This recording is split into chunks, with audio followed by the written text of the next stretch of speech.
बंदी छोड़ सतगुरु रामपाल जी परमेश्वर जी की जय हो। परमपिता परमात्मा सारी सृष्टि के रचनहार, कुल मालिक, असंख्य ब्रह्मांडों के स्वामी, जगत गुरु, तीनों लोकों में प्रवेश करके सबका भरण पोषण करने वाले राजाधिराज आत्माधार, नाथों के नाथ, देवों के देव महादेव, सर्वेश्वर महेश्वर मृत्युंजय अजरो अमर आदि अनादि सनातनी प्रभु जगत पिता जगदीश्वर श्री श्री 1008 की उपाधि के वास्तविक अधिकारी, अकाल मूरत शब्द स्वरूपी राम वासुदेव सर्वगतम बरम, परम पूज्य प्रथम पूज्य परम संत परम पुरुष परम धनी परम दयालु, सत्य कबीर हक्का कबीर अल्लाहु कबीर अल्लाहु अकबर बाखबर अल्लाह ताला, जगत के तारणहार, जगत के मुक्तिदाता, जगत के जगन्नाथ, हारे के सहारे, हिंदुओं के राम, मुसलमानों के अल्लाह, सिखों के वाहिगुरु, ईसाइयों के मसीह, दया के सागर दया निधि, करुणा के सागर करुणा निधि, स्वयंभू परिभू संकट मोचन कष्ट हरण मंगल करण दुख भंजन अविगत कबीर, निर्विकार निर्विषम परमात्मा, अलय अलेख सतगुरु, आदि अनादि सतगुरु, असली मर्यादा पुरुषोत्तम, असली राम, असली कृष्ण, असली घनश्याम, असली मुरारी, राजाओं के राजा, महाराजाओं के महाराजा, शहंशाहों के शहंशाह, सम्राटों के सम्राट, भगवानों के भगवान, अल्लाहों के अल्लाह, प्रभुओं के प्रभु, मसीहाओं के मसीह, सच्चे वाहिगुरु, बाबाओं के बाबा, पीरों के पीर, सेठों के सेठ, जगत सेठ, सावड़सा सेठ, सर्वगुण संपन्न, अनंत कोटि कलाओं के स्वामी, अनंत कोटि ब्रह्मांडों के नायक, योगियों में महायोगी, ध्यानियों में महाध्यानी, सिद्धों में परम सिद्ध, ज्ञानियों में तत्व ज्ञानी, ब्रह्म ज्ञानी, महाज्ञानी, परम ज्ञानी, सर्वश्रेष्ठ ज्ञानी, विज्ञानी, युवा कबीर, समृद्ध कबीर, असमवात, अमित ओजा, सच्चे रहनुमा, करीम अल्लाह, सुबहान अल्लाह, दुनिया के अंतिम पैगंबर, 8 सितंबर 1951 से गांव धनाना, जिला सोनीपत, हरियाणा, भारतवर्ष की पावन भूमि पे प्रकट रियल कल की भगवान श्री नारायण साकार हरि, श्री बाबा साहेब नूर अनंत परमात्मा, संत श्रोमणी सतगुरु रामपाल जी परमेश्वर जी के चरण कमल में साध संगति से जुड़े हुए देश विदेश से आप और हम सभी भाई बहनों का अनंत कोटि दंडवत प्रणाम। सत्साई भाई और बहनों, दया परमपिता परमेश्वर जी की सारी सृष्टि के रचनहार, सर्जनहार, पालन पोषण करता एकमात्र अल्लाहु कबीर अल्लाहु अकबर सुप्रीम गॉड सतगुरु रामपाल जी परमेश्वर जी की, जिनके विशेष आशीर्वाद से, शुभ आशीर्वाद से आप और हम सभी साध संगति से जुड़े हुए सत्सेवक भाई बहन गुरुदेव के अमर तत्व ज्ञान को आधार बनाकर अपनी आत्मा के कल्याण हेतु प्रत्येक मर्यादाओं में रहकर गुरु को परमात्मा मानकर, ज्ञान को आधार मानकर भक्ति मार्ग पर दृढ़ता के साथ निरंतर आगे की ओर बढ़ रहे हैं। भाई और बहनों, आज इस पूरे विश्व में लगभग 800 करोड़ के आसपास मनुष्य, स्त्री या पुरुषों की आबादी है और इस 800 करोड़ की आबादी में केवल आप और हम चंद मुट्ठी भर आत्माएं भी नहीं कह सकते जो इस अल्लाह कबीर सतगुरु रामपाल जी परमेश्वर जी के चरणों में हैं, इनके शरण में हैं। तो आप और हम सभी ने अपने भाग्य को, अपनी डेस्टिनी को, अपने किस्मत को सराहना चाहिए कि हमारे जैसी किस्मत लेकर यहाँ कोई प्रधानमंत्री भी पैदा नहीं हुआ है। जिस मुख्य मकसद के लिए हमें ये मनुष्य जन्म दिया जाता है परमेश्वर जी के द्वारा, केवल आप और हम ही चंद आत्माएं हैं जो उस मकसद को पूरा करने की दिशा में भक्ति मार्ग पर आगे बढ़ रहे हैं। बाकी सभी आत्माएं अपने जीवन को बर्बाद करने की दिशा में आगे बढ़ रही हैं। चाहे देश का प्रधानमंत्री है, चाहे अमेरिका का प्रधानमंत्री है, चाहे कोई कितना ही बड़ा उद्योगपति है, वो परमेश्वर को ना पहचान कर, सच्चे खुदा की सच्ची इबादत ना करके अपने जीवन का सर्वनाश करने की दिशा में आगे की ओर बढ़ रहा है। वो हमें बहुत बढ़िया खाता पीता नज़र आ रहा है, बड़े बड़े होटलों में सोता हुआ दिखाई दे रहा है, बड़ी बड़ी करोड़ों की गाड़ियों में घूमता हुआ दिखाई दे रहा है, दुनिया के बड़े बड़े लोगों के साथ में उसकी जान पहचान है, उसकी उठ बैठ है, लेकिन वो अपने जीवन को नरक बनाने जा रहा है। नरक, अगले जन्म में वो नरक में ठोका जाएगा बिना सत भक्ति के, बिना परमात्मा की भक्ति के। 84 लाख योनियों में डाला जाएगा, गधा बनाया जाएगा, सूअर बनाया जाएगा, जो आज पूरी दुनिया में चांद सितारों की तरह चमक रहा है, झूठी महिमा बनाए बैठा है। आप और हमारा सौभाग्य कि परमेश्वर ने हमें जगाया, हमें अपने चरणों में लिया। आज भले दुनिया की नज़रों में हम बहुत छोटे हैं, लेकिन परमेश्वर की नज़रों में हमारा कद पहाड़ जितना ऊंचा है, पहाड़ जितना ऊंचा। तो भाई और बहनों, हमने इस कद को बरकरार रखना है आधीनी के साथ, भक्ति भाव के साथ में, क्योंकि आधीनी, दासातन, दीनता, विनम्रता, ये उस अल्लाह को, जो अल्लाह आज वर्तमान में सतगुरु रामपाल जी के रूप में धरती पे उतरा हुआ है, इस अल्लाह कबीर सतगुरु रामपाल जी को ये आधीनी, दासातन, दीनता, भक्ति भाव, साधुता, विनम्रता, ये दिलो जान से प्यारी है, दिलो जान से। और परमेश्वर कहते हैं आधीनी के पास है पूर्ण ब्रह्म दयाल। जो भगत आधीन हो जाएगा, कोई गाली दे रहा तो दे, कोई बात नहीं, हमारे मन में उल्टा गाली देने की बिल्कुल भी ना आए। वो गाली दे रहा है, हमारे मन में उसके प्रति कोई राग द्वेष, कोई शत्रुता वाला भाव पैदा ना हो, बिल्कुल भी ना हो। जिस प्रकार एक छोटा सा बच्चा 2 साल का, 3 साल का, वो अपने पिता को, अपने दादा को भी गाली दे देता है। उसके कंधों पे बैठकर वो दादा पिता मुस्कुराते हैं, हंसते हैं उस बच्चे की नादानी पर, उस गाली को सुनकर उसे मारते नहीं, पीटते नहीं, उससे नाराज नहीं होते।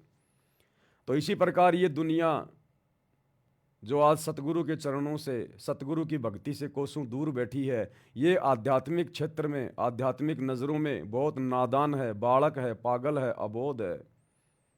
और यदि किसी बात पर, क्योंकि भगत तो ऐसा कोई काम करेगा नहीं जो उसको गालियां खानी पड़े, मार पिटाई खानी पड़े, लेकिन ये शैतान का लोक है, ये काल का लोक है। जब हम सच्चे खुदा की सच्ची इबादत करेंगे, सतगुरुदेव की, तो ज़बरदस्ती हमारे साथ में दुनिया को फंसाएगा, लड़ाएगा, झगड़ाएगा। तो ऐसी स्थिति में अगर कोई ज़बरदस्ती भी हमारे साथ में ऊंच नीच करता है, 19-21 करता है, तो हमने आधीन रहना है, कछुए की तरह अपने आप को समेट लेना है, चुपचाप हो जाना है। 2 गालियां दे रहा है, कोई दिक्कत नहीं, 2 थप्पड़ मुक्की कर दी, कोई बात नहीं, चाहे दुनिया देख रही है, हमने कोई इज्जत की परवाह नहीं करनी है, क्योंकि भगत इज्जत और बेइज्जती के चक्कर में नहीं पड़ता है। जो इज्जत और बेइज्जती के चक्कर में पड़ता है, अगले जन्म में वो गधे का जन्म प्राप्त करता है और पूरी जिंदगी बेइज्जत होके, नंगा होके और कुमार के लट खाता है। तो ये आधीनी परमेश्वर को अति प्रिय है। आधीनी के पास है पूर्ण ब्रह्म दयाल, और मान बढ़ाई मारियो बेअदबी सिरकाल। ये मान बढ़ाई, अहंकार, गुरुदेव कहते हैं यदि भगत ने मोक्ष प्राप्त करना है तो इसको त्यागना होगा। बेअदबी सिर काल, ऐसे बेअदबी इंसान के सिर पर तो काल बैठा रहता है, सतगुरु नहीं रहता। तो आप और हम भाई बहनों ने कोशिश करनी है, क्योंकि हमें आज वो मौका मिल गया, वो चांस मिल गया हमें, जिस मौके की तलाश में ये आत्मा युगों युगों से भटक रही थी। माँ के गर्भ में ना जाने कितनी बार हमने परमात्मा से अर्ज करी, प्रार्थना की, हे परमेश्वर, हे परमात्मा, इस माँ के नरक कुंड से हमें बाहर निकालो और अपनी शरण में लो। क्योंकि माँ के गर्भ में गुरुदेव ने बताया कि इस जीव आत्मा को अपने अगले पिछले समस्त जन्मों का ज्ञान होता है, कि ये मनुष्य जन्म क्यों मिलता है और कितने जन्म तूने यूं ही बर्बाद कर दिए। राजा महाराजा बन के, सेठ साहूकार बन के, दुनियादारी में फंस के, और कितनी बार तू 84 लाख योनियों में जाके असहनीय कष्ट भोग चुका है। तो ये प्राणी, ये जीव, हम सब जब माँ के गर्भ में आते हैं, विशेषकर स्त्री के गर्भ में, उस समय ये आत्मा बहुत रोती है, चीखती है, चिल्लाती है, और वो परमात्मा हमारी पुकार सुन के हमें माँ के गर्भ से सकुशल बाहर निकालता है। तो माँ के गर्भ में हम परमात्मा से विनती भी करते हैं, प्रार्थना भी करते हैं कि गुरुदेव हमें अपनी शरण में लेना, हमें ज्ञान समझाना, तीनों गुणों के प्रभाव को कम करना, ताकि हम आपकी भक्ति कर सकें। लेकिन एग्रीमेंट तो सभी आत्माएं करती हैं माँ के गर्भ में। प्रत्येक जो बच्चा पैदा होता है स्त्री के गर्भ से, वो सब उस अल्लाह कबीर सतगुरु रामपाल जी से एग्रीमेंट करके बाहर निकलता है। लेकिन बाहर आने के बाद वो परमात्मा सभी को नहीं मिलता। ये भी फिर उस आत्मा के सौभाग्य के ऊपर निर्भर करेगा, दुर्भाग्य के ऊपर निर्भर करेगा। तो 800 करोड़ की जनसंख्या में आप और हम चंद भाई बहनों का परम सौभाग्य, जो परमेश्वर ने माँ के गर्भ में की गई उस पुकार को सुन लिया और बाहर आए, तो हमें संत रूप में आकर अपनी शरण में लेकर हमें वापस वो सारी बातें याद दिलाई जो हमने माँ के गर्भ में परमात्मा के साथ में की थी, वचन किए थे। परमात्मा कहते हैं कि जब माँ के गर्भ में था तूने जो वचन भरे थे, अब देख मैं तुझे दोबारा से याद दिला रहा हूं। भाई थे ऊपर ने, भाई था ऊपर को, परमात्मा कहते ना थे ऊपर ने पैर और तले ने शीश तेरा, और रोवे था के भजन करूंगा हर तेरा।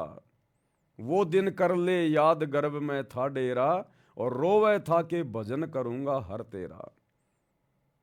उस समय तो माँ के गर्भ में रो रहा था, चीख रहा था, चिल्ला रहा था, हे परमात्मा, हे बंदी छोड़, हे सतगुरु, एक बार माँ के गर्भ से बाहर निकाल दो, क्योंकि सबसे बड़ा नरक कुंड होता है माँ का गर्भ।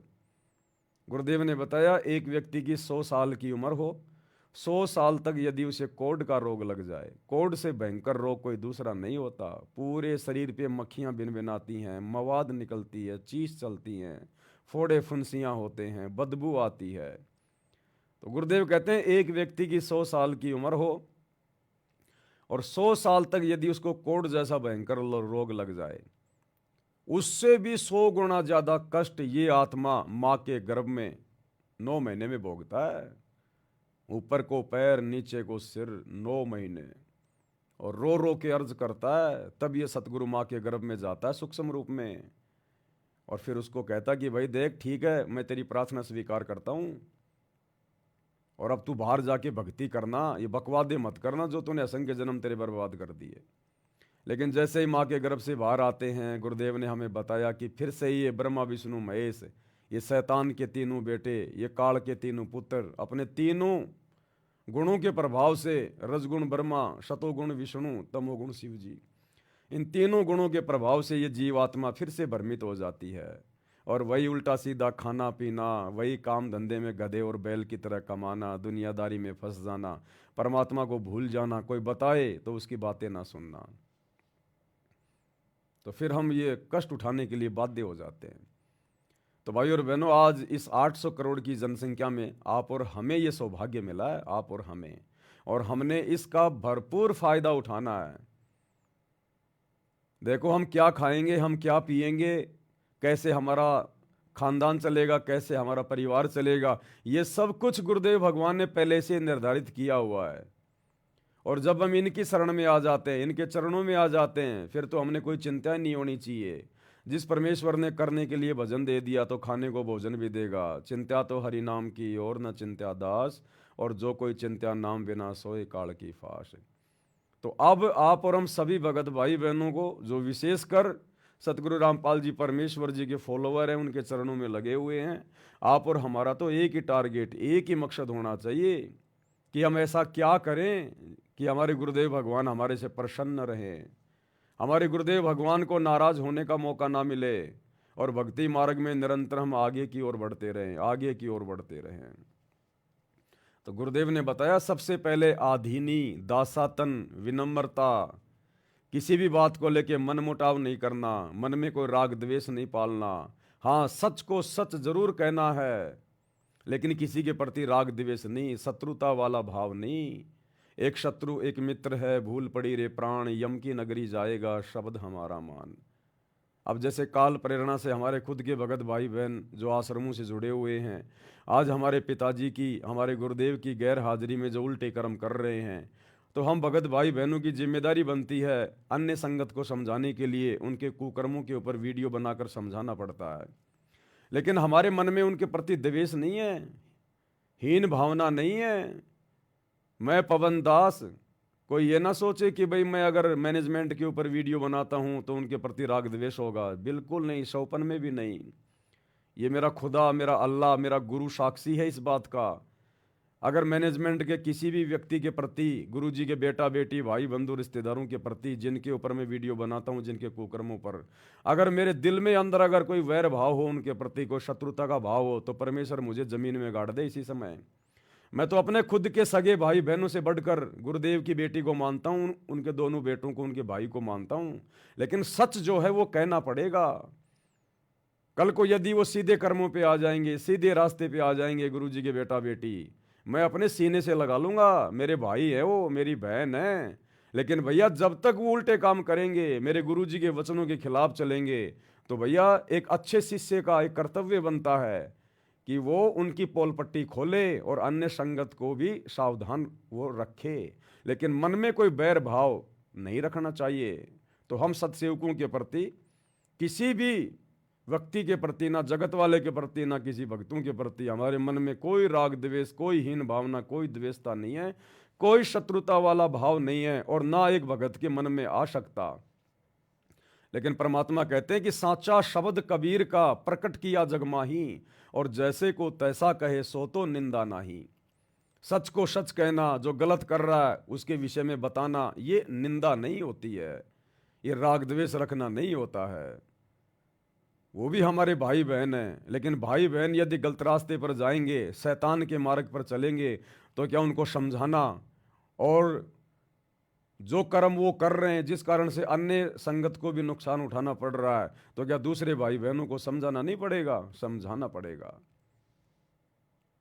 तो इसी प्रकार हमारे मन में किसी के प्रति कोई राग द्वेष, हीन भावना नहीं होनी चाहिए, क्योंकि हम भगत हैं, हम भक्ति मार्ग पर हैं। गुरुदेव की मर्यादा हम सब के लिए समान रूप से लागू हैं कि एक शत्रु एक मित्र है, भूल पड़ी रे प्राण, और यम की नगरी जाएगा शब्द हमारा मान। ये गुरु जी के दोनों लड़के, दोनों लड़कियां, उनका भाई अगर कल को कोई अच्छा काम करेंगे भक्ति मार्ग पर, ये पवन दास दिल खोल के उनकी प्रशंसा करेगा, दिल खोल के। लेकिन ये निकम्मे कोई अच्छा काम करते ही तो नहीं है। तो भाई और बहनों, हमने आधीनी अपने गुरुदेव भगवान को प्रसन्न करने के लिए, और यदि आधीनी हमारे अंदर आएगी, दासातन आएगा, तो हमारी आत्मा भी निर्मल होगी, पाक होगी, शुद्ध होगी, और हम भक्ति भी कर पाएंगे। तो इसी कड़ी में कुछ आध्यात्मिक क्रियाएं हैं। दास को परमात्मा ने हल्की फुल्की सी प्रेरणा की है, तो दास ने सोचा कि भाई बहनों के सामने वो पॉइंट रखे जाएं। अगर ज्ञान आधार से अन्य भाई बहनों को अच्छे लगे, उचित लगे, तो आप भी अपने जीवन में उनको लागू करें, ताकि हमारे भाव बढ़ें, हमारी श्रद्धा बढ़े, हमारा समर्पण भाव हमारे गुरुदेव में और ज़्यादा बढ़े। और इन्हीं चीज़ों से तो भगवान प्रसन्न होता है, ये अल्लाह कबीर प्रसन्न होता है। वो तो यही चाहता कि ये आत्माएं दिन रात मेरी महिमा में लगी रहें, अपनी भक्ति में लगी रहें। लेकिन हम हैं नालायक, हमें विश्वास नहीं हो पाता, हम इतने दृढ़ नहीं हो पाते, इसलिए हमें ज़्यादा काम धंधे की चिंता सताती है, हमें ज़्यादा रोजी रोटी की चिंता सताती है, नुकसान होने का भय रहता है, डर रहता है। क्यों? क्योंकि अभी हमारे अंदर शैतान का प्रभाव है, काल का प्रभाव है, मन हमें डरा रहा है, अन्यथा हम सुरक्षित हाथों में है, हम सुरक्षित हाथों के अंदर हैं। सतगुरुदेव के हाथों से बढ़कर सुरक्षित हाथ दुनिया में कहीं और किसी के नहीं है। उसके बावजूद भी हमें काल डराता है, शैतान हमें भयभीत रखता है। लेकिन ये डर, ये भय निकलेगा, क्योंकि हम उस निर्विकार निडर परमेश्वर के बच्चे हैं। निर्विकार निर्भय तू ही और सकल भयमान, और सब पर तेरी साहिबी तुझ पर साहिब नाय। तो हम ऐसे निर्विकार निर्भय निडर परमेश्वर अल्लाह कबीर सतगुरु रामपाल जी के बच्चे हैं। तो एक दिन हमारा भी डर निकलेगा, भय निकलेगा धीरे धीरे। लेकिन वो निकलेगा कैसे? गुरुदेव ने बताया, अगर किसी मटके में खारा पानी है तो दो ही तरीके हैं उसके खारेपन को समाप्त करने के। सबसे पहला तरीका है, या तो खारे पानी को बिल्कुल नीचे डाल दो, बिल्कुल मटके को औंधा कर दो, सारा खारा पानी निकाल दो, और उसके बाद में उसको मीठे जल से भर दो, तो मीठा जल रह जाएगा। अगर ऐसा नहीं कर पाते हो तो खारे जल में मीठा पानी डालते रहो, डालते रहो, डालते रहो, थोड़ी देर में खारा पानी निकल जाएगा, मीठा पानी रह जाएगा। तो इसी प्रकार या तो हम एकदम से विश्वास कर लें अपने भगवान पर पूर्णतया कि देखा जाएगा, जो होगा सो होगा, परमात्मा है सब कुछ करने वाला, मुझे तो उन्होंने जैसा भक्ति करने के लिए कहा है, जो मर्यादा निभाने के लिए दी है, मैं तो वैसा करूंगा, बाकी काम मेरे बाप का है। तो परमात्मा फिर प्रसन्न हो जाता है, दया कर देता है। अगर ये करना संभव नहीं है, इतना विश्वास नहीं हो पाता है, तो फिर गुरुदेव ने बताया कि जो भक्ति मैंने तुम्हें दे दी वो भक्ति करते रहो, करते रहो, करते रहो, राम नाम रटते रहो जब तक घट में प्राण, भाई कभू तो दीन दयाल कह भिनक पड़ेगी ज्ञान। तो कभी न कभी तो परमात्मा सुनेगा, हमें भगत बनाएगा, हमें संशय रहित करेगा, हमें भय रहित करेगा। तो कुछ और ऐसी आध्यात्मिक क्रियाएं जो परमात्मा अपनी अन्य आत्माओं को भी प्रेरित कर रहे हैं और संदेश से दास के माध्यम से भिजवा रहे हैं। जैसे कुछ ही दिन पहले जूली बहन के माध्यम से परमात्मा ने दंडवत प्रणाम करते समय किस प्रकार से हमने समरथ साहिब रत्न उजागर ये 9 वाणियाँ बोलनी होती हैं, और उसके बाद देखो वास्तव में हमारे भाव कितने परिवर्तित हो रहे हैं, हमारी श्रद्धा, हमारा समर्पण, हमें कितना अच्छा लग रहा है, आत्मा गदगद हो जाती है जब हम विधिवत अपने गुरुदेव भगवान को दंडवत करते हैं, धैर्य के साथ, शांति के साथ में, आधीनी के साथ में। तो कुछ एक प्रेरणा दास को भी की है परमात्मा ने, सोचा भाई बहनों के समक्ष रख दूं, क्योंकि अब आप और हमारा तो एक ही मकसद है, एक ही टारगेट है, एक ही काम रह गया कि ज़्यादा से ज़्यादा हम परमेश्वर को कैसे प्रसन्न करें, अपने गुरुदेव की मेहर, उनका आशीर्वाद हम कैसे प्राप्त करें, क्योंकि इस मेहर के बिना हमारी बात बनेगी नहीं, इस मेहर के बिना हमारे वो पॉइंट बनेंगे नहीं जिन पॉइंटों से परमेश्वर हमें सतलोक लेकर जाएंगे, जिन पॉइंटों से ये परमात्मा, ये खुदा, ये सतगुरु रामपाल जी भगवान प्रसन्न होता है। क्योंकि गुरुदेव ने एक सत्संग में बताया कि बच्चों, तुम ये समझने की भूल मत करना कि तुम अपनी भक्ति से पार हो जाओगे। गुरुदेव ने कहा कि आदरणीय गरीबदास, अपनी भक्ति से तुम लाख जन्म भी पार नहीं हो सकते, लाख जन्म भी। तुमने अपने सतगुरु की मेहर प्राप्त करनी पड़ेगी, रजा प्राप्त करनी पड़ेगी। इन बातां के पाइए कर सतगुरु नजर निहाल, राजी कर सतगुरु रूठे नू। कि भैया इन बातों में कोई लेना देना नहीं है, खैर भक्ति तो करनी करनी है जो गुरुदेव ने बता दी है, लेकिन गुरुदेव कह रहे हैं कि ये भक्ति करने वाले जिनके सतयुग में त्रेता में लाखों साल की उम्र थी, तुम तो दिन में मुश्किल से 108 मंत्र करते हो, वो तो दिन में लाखों लाखों मंत्र कर दिया करते थे, और लाखों साल की उनकी उम्र थी। उनके जैसी भक्ति, उनके जैसा संघर्ष, उनके जैसा त्याग तुम लाख जन्म में नहीं कर सकते। वो भी गधे बन के घूम रहे हैं आज। तो मात्र भक्ति करते रहने से हम पार नहीं हो पाएंगे। भक्ति के साथ साथ हमने जो भक्ति और मुक्ति का दाता है सतगुरु अल्लाह कबीर, हमने उसको प्रसन्न करना पड़ेगा, हमने उसकी विशेष मेहर प्राप्त करनी पड़ेगी। और वो विशेष मेहर प्राप्त होगी उसकी विशेष सेवा करने से, विशेष तौर पर भक्ति करने से, नियम मर्यादाओं में रहकर उसके प्रत्येक वचन में चलते हुए उसको प्रसन्न किया जा सकता है। तो गुरुदेव क्या कह रहे हैं, एक छोटा सा सत्संग गुरुदेव का 1 मिनट का, कि इन बातां के पाइए कर सतगुरु नजर निहाल, राजी कर सतगुरु रूठे नू। और गुरुदेव कह रहे हैं बच्चों, आपको सतगुरु की मेहर प्राप्त करनी है, ये ग्रेस मार्ग है। जब तक ये ग्रेस मार्ग तुम प्राप्त करने योग्य नहीं बनोगे, सतगुरु की विशेष मेहर जब तक तुम्हारे पास नहीं पहुंचेगी। विशेष मेहर क्या होती है, एक तो होता है सामान्य आशीर्वाद, एक होता है मेहर। तो सामान्य आशीर्वाद तो अगर कोई भाई बहन मर्यादा में रह के भक्ति कर रहा है तो सभी के पास में गुरुदेव का पहुंच रहा है। एक होती है विशेष मेहर, यानी अंतर्यामी परमात्मा जिसकी नज़र प्रत्येक प्राणी पे, प्रत्येक आत्मा पे है, घट घट में बैठा हुआ है, और अपने उपदेशी भक्तों के साथ तो विशेष तौर पर रहता है, उनकी हर एक क्रियाओं पर उसकी नज़र रहती है। अंतर्यामी एक तुम आत्म के आधार, जो तुम छोड़ो हाथ तो मैं कौन उतारे पार। चीटी पायल बाजे पैर, साहिब सुनता है सब लहर। जिसने महाभारत के युद्ध में टटीरी पक्षी की आत्मा की पुकार को सुना, त्रेता युग में भगत प्रहलाद की आत्मा की पुकार को सुना, खंबे से प्रकट हो गया। मीराबाई की आत्मिक पुकार को सुना, उसके जहर को भी अमृत बना दिया। तो ये परमात्मा हमारे इर्द गिर्द ही है, हमारे आसपास है, और भक्तों के तो घट में बैठा होता है। घट ही में गंगा, घट ही में जमुना, घट ही में है जगदीश, सतगुरु तारेंगे। तो परमेश्वर पल पल हमें देखता रहता है, हमारी भक्ति क्रियाओं को देखता रहता है। ये भगत कैसी भक्ति कर रहा है, कैसे मर्यादाओं में रह रहा है, इसके अंदर कैसे शुद्ध भाव हैं, कितने अच्छे विचार हैं, कितने गंदे विचार हैं।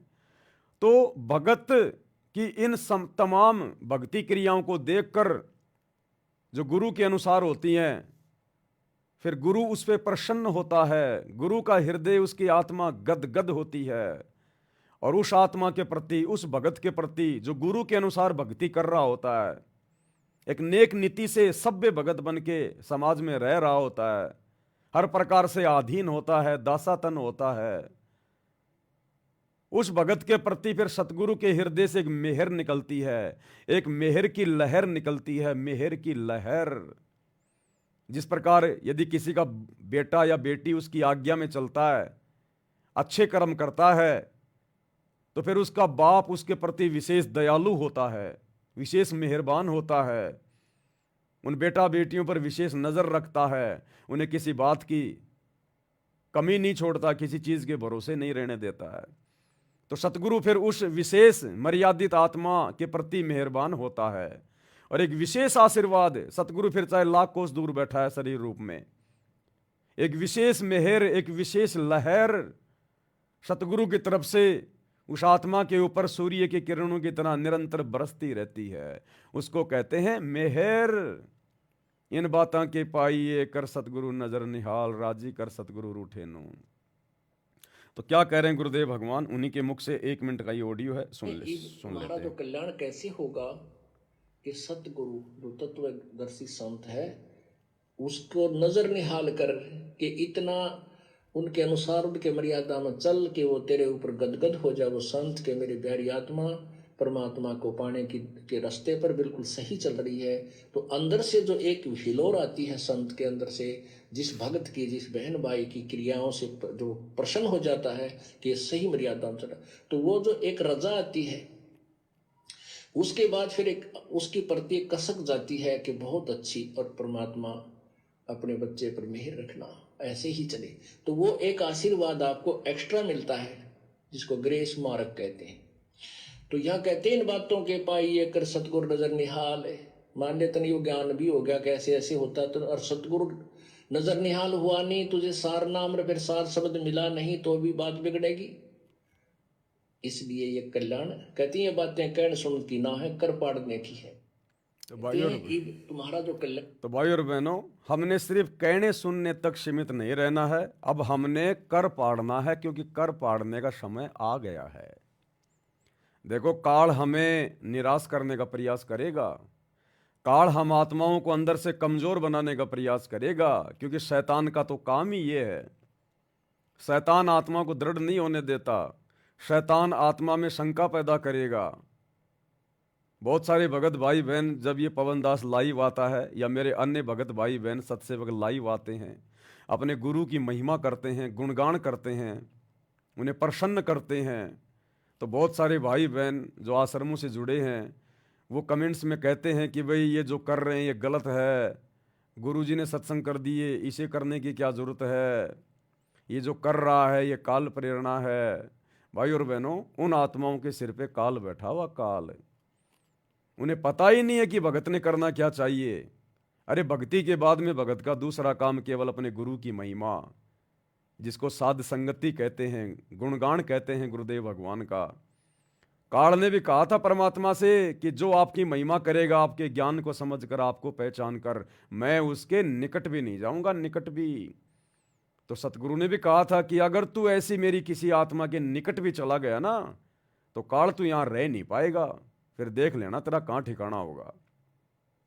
तो जो भाई बहन जिनके गुरु की हम दिन रात महिमा कर रहे हैं, और उसके बावजूद वो कहते हैं कि तुम लोगों को क्या आवश्यकता है संगत को संदेश देने की, उपदेश देने की, तो भाई तुम लोगों को क्या जरूरत है ये ज्ञान गंगा पुस्तक हाथ में लेके, जीने की राह पुस्तक हाथ में लेके, गांव गांव जाके लोगों के घरों में जा जाके बांटने की? क्या तुम्हारे गुरुजी ने सत्संग करने में कोई कमी छोड़ रखी है क्या? अगर प्रचार ही करना है तो फिर गुरु कर रहा है ना, फिर गुरु ने सारे सत्संग कर दिए ना, सुनो फिर बैठ के घर पे। तुम क्यों हाथों में लेके पुस्तकें दौड़ रहे हो, जा रहे हो, घूम रहे हो? फिर तो जिस प्रकार तुम प्रचार कर रहे हो, तो ये भी तो सोशल मीडिया भी तो एक प्रचार करने का माध्यम दिया हमें गुरुदेव भगवान ने। और नालायकों, हम कोई आसाराम जी का प्रचार थोड़ी कर रहे हैं, राम रहीम जी का प्रचार थोड़ी कर रहे हैं। अरे तुम्हारे गुरुदेव का प्रचार कर रहे हैं, तुम्हें तो खुश होना चाहिए, लेकिन उसके बावजूद तुम्हारे सीने में आग लग जाती है। क्यों? क्योंकि ये योग्यता, ये वैरायटी, ये सतगुरु की विशेष रजा, ये तुम्हारे ऊपर नहीं बख्शी सतगुरु ने। तुम्हारे भाग्य में नहीं है साध संगति, तुम्हारे भाग्य में गुरु का गुणगान करना, गुरु की भक्ति करना मर्यादित तुम्हारे भाग्य में नहीं लिखा हुआ है। इसलिए अंदर से तुम्हें जलन होती है, तुम्हें ईर्ष्या होती है कि ये सत्सेवक इतना अच्छा कैसे बोल लेते हैं, ये अपने गुरुजी का इतना गुणगान कैसे कर लेते हैं, इनके मुख से इतनी अच्छी अच्छी बातें कैसे निकलती हैं। क्यों? क्योंकि तुम्हारे अंदर शैतान बैठा हुआ है, और शैतान को ये अच्छी बातें अच्छी नहीं लगती। ये गुरु की महिमा, गुरु का गुणगान शैतान को अच्छा नहीं लगता। वो डरता है, वो डरता है। उसको तीर से लगते हैं जब कोई गुरु की महिमा करता है, गुरु के गुणगान करता है, उसको तीर से लगते हैं। और जो काल प्रेरित आत्माएं होती हैं, फिर वो आत्माएं अपने भगत भाई बहनों का मनोबल तोड़ने का प्रयास करती हैं कि तुम्हें क्या जरूरत है लाइव आने की, फलाना दिखना। अरे तुम लाइव भी जुड़ते हो, तुम लाइव जुड़ते हो तो लाइव सुनते भी होंगे 10-5-10 मिनट। अरे एक भी कोई ऐसा पॉइंट तुम्हें लगता है कि जो ज्ञान विरुद्ध हो, गुरुजी की भक्ति के विरुद्ध हो, किसी को भक्ति से दूर करने का प्रयास किया जा रहा हो? हैं? यहाँ तो फूल बरसाए जाते हैं सतगुरु की महिमा में, लेकिन तुम लोगों को ये सच्ची बातें कड़वी क्यों लगती हैं? क्योंकि तुम लोग मर्यादाओं में नहीं हो, तुम लोग मर्यादाओं में नहीं हो।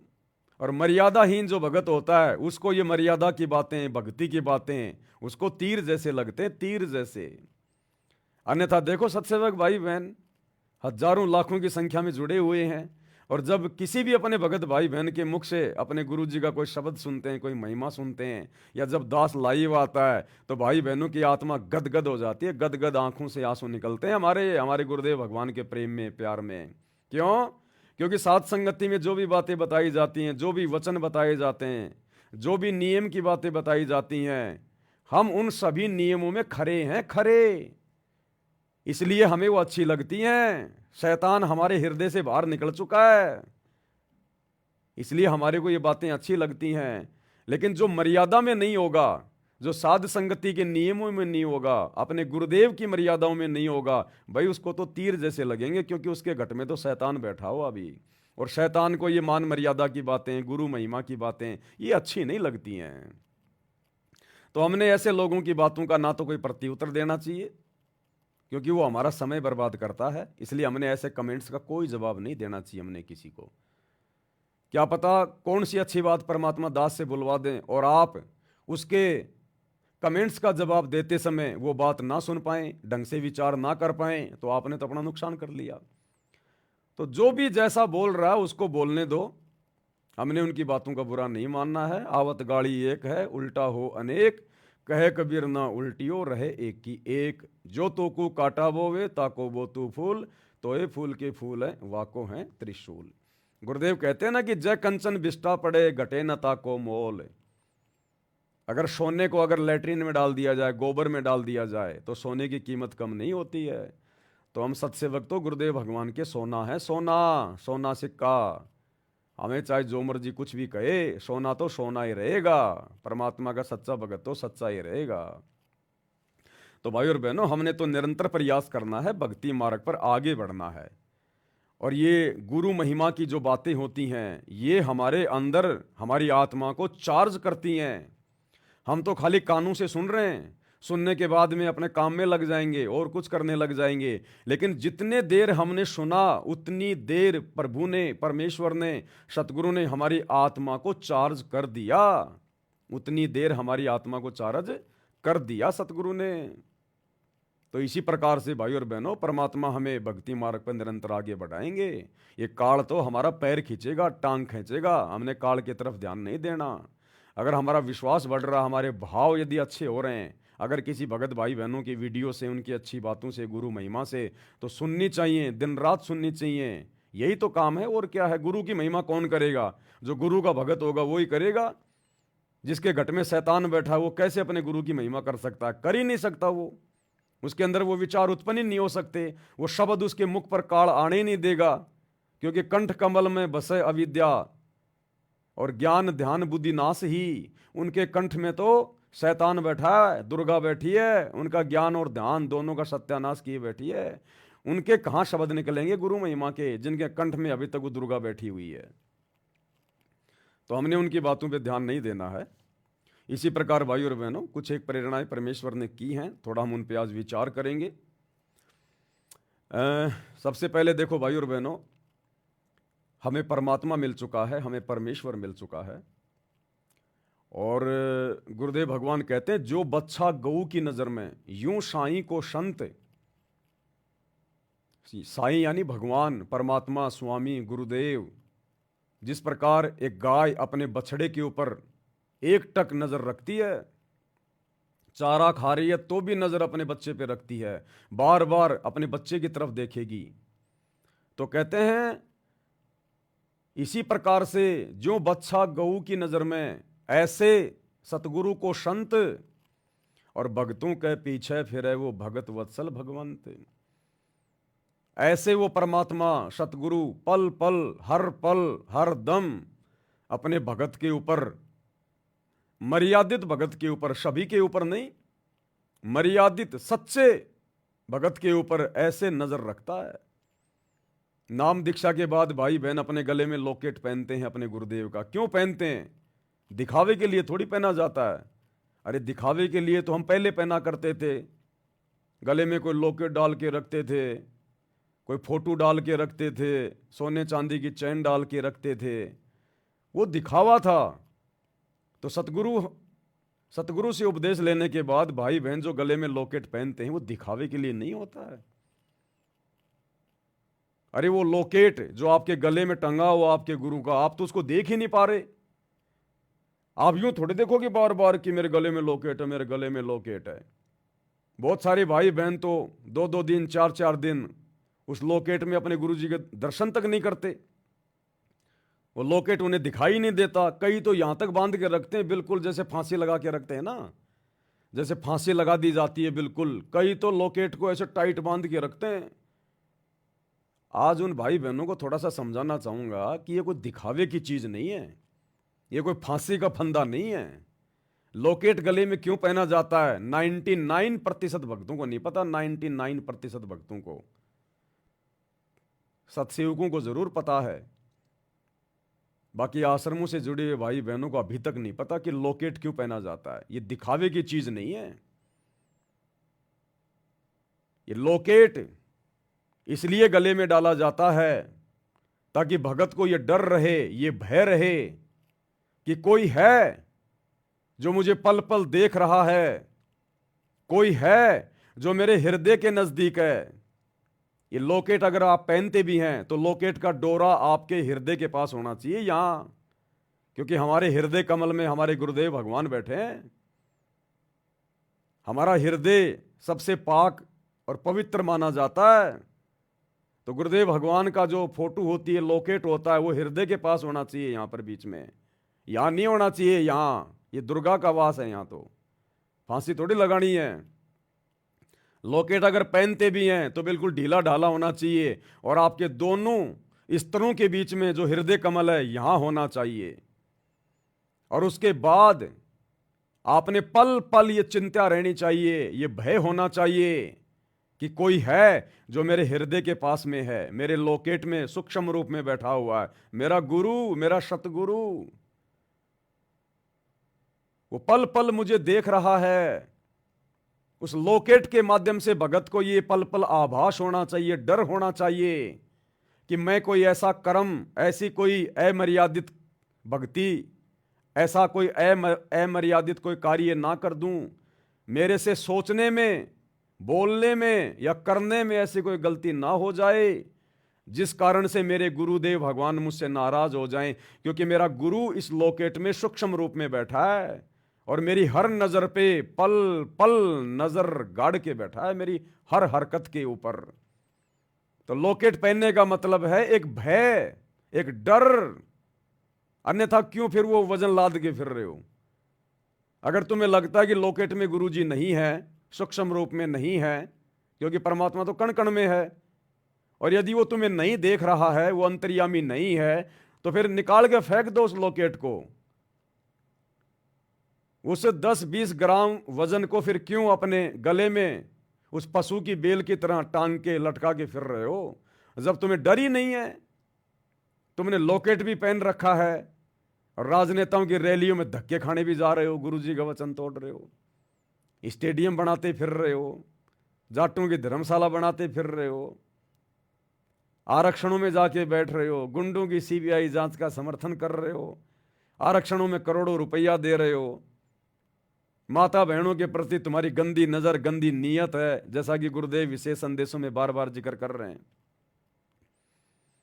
तुम्हारे मुंह पे गालियां रहती हैं, सारनामी भक्तों के मुंह पर भी। तो क्या फायदा फिर? पल पल तुम मर्यादा तोड़ते हो, बाहर मार्केट का गंदा संदा वो खाना खाते फिरते रहते हो, चाय नाश्ता पानी तुम करते रहते हो। फिर क्या फायदा वो लॉकेट पहनने का, वो वजन अपने गले में टांग के घूमने का, जब तुम्हें कोई डर ही नहीं है, कोई भय नहीं है कि मुझे कोई देख भी रहा है। तो लॉकेट पहनने का मतलब है मन में डर रहना कि मेरे से ऐसी कोई त्रुटि ना हो जाए। जो मेरे गुरुदेव मेरे घट के पास में पल पल मेरे साथ में हैं, पल पल मेरी हर हरकत पे नजर रखे हुए हैं, कहीं मेरे गुरुदेव नाराज ना हो जाएं। लॉकेट पहनने का मतलब ये होता है कि आपको ये याद रहे कि मेरा गुरु मेरे साथ में है, पल पल देख रहा है। पहन लिया लॉकेट, यहाँ टांग लेंगे गले में हैं। अरे ना तो तेरे को दिखाई दे रहा, यहाँ तेरे को क्या दिखाई देगा? कभी अगर कोई दर्शन भी करना चाहे अपने गुरु के तो क्या दर्शन करेगा? उसने तो यहाँ टांग रखा, फांसी का फंदा लगा रखा है, ये दिखावे की चीज थोड़ी है। और लॉकेट यहाँ नहीं पहनना चाहिए कभी भी, ध्यान रखना। हमेशा लॉकेट ढीला होना चाहिए, बिल्कुल हृदय कमल तक आना चाहिए, ताकि आसानी से हम उसको निकाल भी सकें।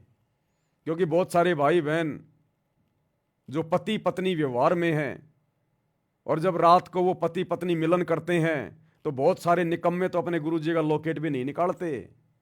बहुत सारे निकम्मे तो अपने गुरुजी का लॉकेट भी नहीं निकालते। अब बताओ, जिसने यहां तक लॉकेट को जो हमल की बांध के रखा हुआ है, वो रात्रि मिलन करते समय, संभोग करते समय कैसे उसको निकालेगा?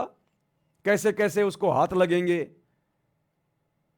तो ये सोचने की बातें हैं, कॉमन सेंस की बातें। हम जानवर थोड़ी हैं, इंसान हैं हम। कम से कम वो रति क्रिया करते समय तो लॉकेट को निकाल देना चाहिए, गुरुदेव से माफी मांगनी चाहिए कि परमात्मा वैसे तो ये आपका आदेश नहीं है, ये कर्म तो सबसे भयंकर दुष्कर्म है। इसी कुकर्म के चलते तो आपने इस काल को और दुर्गा को शतलोक से निकाला था। लेकिन परमात्मा मैं मजबूर हूं, क्या करूं, तीनों गुणों का प्रभाव है, शैतान मेरे दिल में बैठा हुआ है, आपके ऊपर इतना विश्वास नहीं हो पा रहा, जिस कारण से काल की प्रेरणा से, रजोगुण से प्रभावित होकर मैं ये कुकर्म कर रहा हूं। मुझे माफ करना गुरुदेव। और लॉकेट को निकाल देना चाहिए, क्योंकि ये काम वासना रजोगुण सतगुरु पैदा नहीं करता, ये शैतान पैदा करता है। तो सतगुरु से उपदेश लेने के बाद भी जो भगत रजोगुण में है, जिसके अंदर काम वासना है, जो रति क्रिया कर रहा है, संभोग कर रहा है, तो कौन कर रहा है वो प्रेरणा? सतगुरु थोड़ी करेगा ऐसे घटिया कामों की प्रेरणा, वो शैतान कर रहा है। तो सतगुरु का नाम लेकर भी भगत के अंदर अभी शैतान विद्यमान है। तो कम से कम उस समय तो लॉकेट को बाहर निकाल देना चाहिए। ये कॉमन सेंस की बातें, कॉमन सेंस की बातें। और कम से कम जिस घर में, जिस रूम में तुम्हारे गुरुदेव का दरबार लगा हुआ है, जहां तुम आरती करते हो, दीपक जलाते हो, दंडोत करते हो, कम से कम उस कमरे में तो संभोग मत किया करो। अगर अन्य कमरा है, दूसरी व्यवस्था है, तो वहां मर लिया करो, उस कमरे में मत किया करो। तुम्हारा भगवान बैठा हुआ, साक्षात सतगुरु परमात्मा। नालायको, क्या देख रहा है वो? ये सब देखने के लिए, ये सब दिखाने के लिए तुमने अपने गुरुजी को अपने घर में बैठाया है क्या? तो हमने डर के पल पल ये सोच के जब तक भक्ति नहीं करेंगे, मेरा गुरु मेरे साथ में है, पल पल देख रहा है। अब एक तरफ तो हम रोज संध्या आरती की तोते की तरह रटना लगा रखी है, घटी हिम गंगा घटी हिम जमुना घटी हिम है जगदीश सतगुरु तारेंगे, कि मेरा जगदीश, मेरा सतगुरु मेरे घट में, मेरे साथ में है। अरे जिसको ये विश्वास हो जाएगा ना कि मेरे घट में मेरा सतगुरु बैठा है, वो ये गंदा कर्म नहीं करेगा। जिसको ये पता चल जाएगा कि इस कमरे में मेरा रिश्तेदार भी सो रहा है, या मेरा रिश्तेदार सामने बैठा हुआ है, वो अपनी पत्नी के साथ में संभोग करेगा क्या? नहीं करेगा जिंदगी में। और उस घर में, उस रूम में तुम्हारे सतगुरु का दरबार लगा हुआ है, तुम्हारे गले में लॉकेट, उसमें सतगुरु बैठा हुआ है, और तुम वो कुकर्म कर रहे हो। शर्म आनी चाहिए। अगर फिर भी किसी की मजबूरी है, दूसरा कमरा नहीं है, वो ही कमरा है और उसी में दरबार लगा हुआ है और उसी के अंदर यदि वो कुत्ता कर्म करना पड़ रहा है, तो कम से कम सतगुरु के दरबार में कोई पर्दा तो लगा दिया करो, एक पर्दा लगा के रखो। वो कुत्ता कर्म करने से पहले सतगुरु को दंडोत करके माफी मांग के और वो पर्दा लगा दिया करो कि मालिक वैसे तो आप अंतर्यामी हो, लेकिन परमेश्वर हम जीव हैं, ये मालिक माफ करना। तो भाई और बहनों, अब वो समय नहीं रहा कि हम ये दुनिया वालों की तरह आ रहे हैं, जा रहे हैं, खा रहे हैं, पी रहे हैं, इधर से सुन रहे हैं सत्संग, इधर से निकाल रहे हैं, कोई विचार नहीं कर रहे, कोई चिंतन मनन नहीं कर रहे, सतगुरु को हल्के में ले रहे हैं। तो सतगुरु भी हल्के में ले लेगा फिर अंत में, हल्के में। तो कहते हैं जो बच्चा गऊ की नजर में यूं साईं को संत, और भक्तों के पीछे फिर ये भगत वत्सल भगवंत।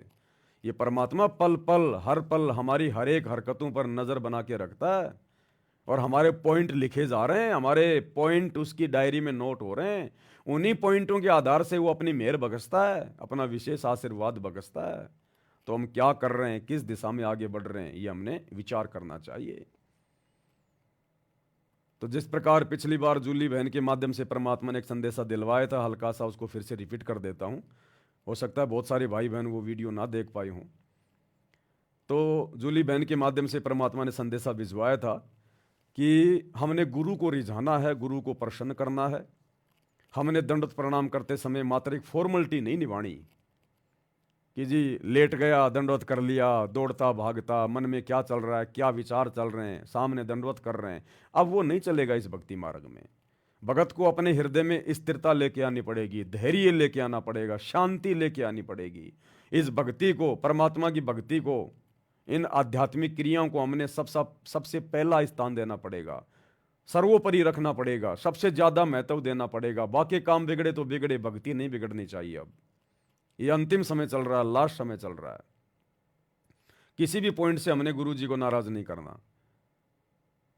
तो जैसे ही अब हम गुरुदेव भगवान को दंडवत करें, तो अब हमने क्या करना है, सबसे पहले हम गुरुदेव भगवान के दरबार में खड़े हो जाएं, जहां भी मालिक का दरबार लगा हुआ है या नहीं लगा हुआ है, जहां भी हमने दंडवत करना है, हमने खड़े होकर आधीनी के साथ में सबसे पहले वो 9 लाइनें गुरु महिमा में बोलनी है, और जल्दबाजी में नहीं बोलनी, प्यार प्रेम शांति से बोलनी है।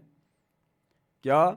समरथ साहिब रतन उजागर, सत्य पुरुष मेरे सुख के सागर, जूनी संकट मेटो गुसाई, चरण कमल की मैं बलि जाही, भाव भक्ति दी जो परवाना, साधु संगति पूर्ण पद ज्ञाना, जन्म कर्म मेटो दुख धुंधा, सुख सागर में आनंद कंदा, निर्मल नूर जहूर जुहारम, चंद्र गता देखो दीदारम, तुम हो बंकापुर के वासी, सतगुरु काटो यम की फांसी, मेहरबान हो साहिब मेरा, गगन मंडल में दीजो डेरा, चक्र चिदानंद अविनाशी, रिद्धि सिद्धि दाता सब गुण राशि, पिंड पराण जिन दीने दाना, गरीब दास जाकू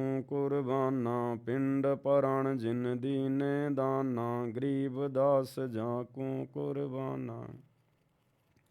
उसके बाद में ये 9 वाणियाँ सतगुरु के दरबार में खड़े होकर बोलने के बाद फिर हमने नीचे बैठ जाना है घुटने टेक के, और फिर हमने 2 वाणियाँ बोलनी हैं कम से कम। ज़्यादा बोलो आपकी मौज, आपकी मर्जी, लेकिन 2 वाणियाँ तो हमने कम से कम बोलनी चाहिए। ये 9 वाणियाँ सतगुरु के दरबार में खड़े होके बोलने के बाद में, ठीक है, अगर कोई माँ बहन ऐसी है जिसकी डिलीवरी है या कोई बीमार है, कोई एक्सीडेंटल है, अगर किसी को प्रॉब्लम है, तो वो ज़मीन पर बैठ के भी 9 वाणियाँ बोल सकता है, कोई दिक्कत नहीं है। चेयर पे बैठ के भी बोल सकता है, कोई दिक्कत नहीं है। अगर कोई शवस्थ है, उसके लिए दास कह रहा है कि खड़ा होके और आधीनी के साथ करबद्ध होके सर्वप्रथम इस प्रकार गुरु की महिमा करे पहले। और ये 9 वाणियाँ बोलते समय ध्यान रहना चाहिए भाई और बहनों, हमारा ध्यान इधर उधर नहीं होना चाहिए, किसी भी काम धंधे में नहीं होना चाहिए, फालतू की बातों में नहीं होना चाहिए।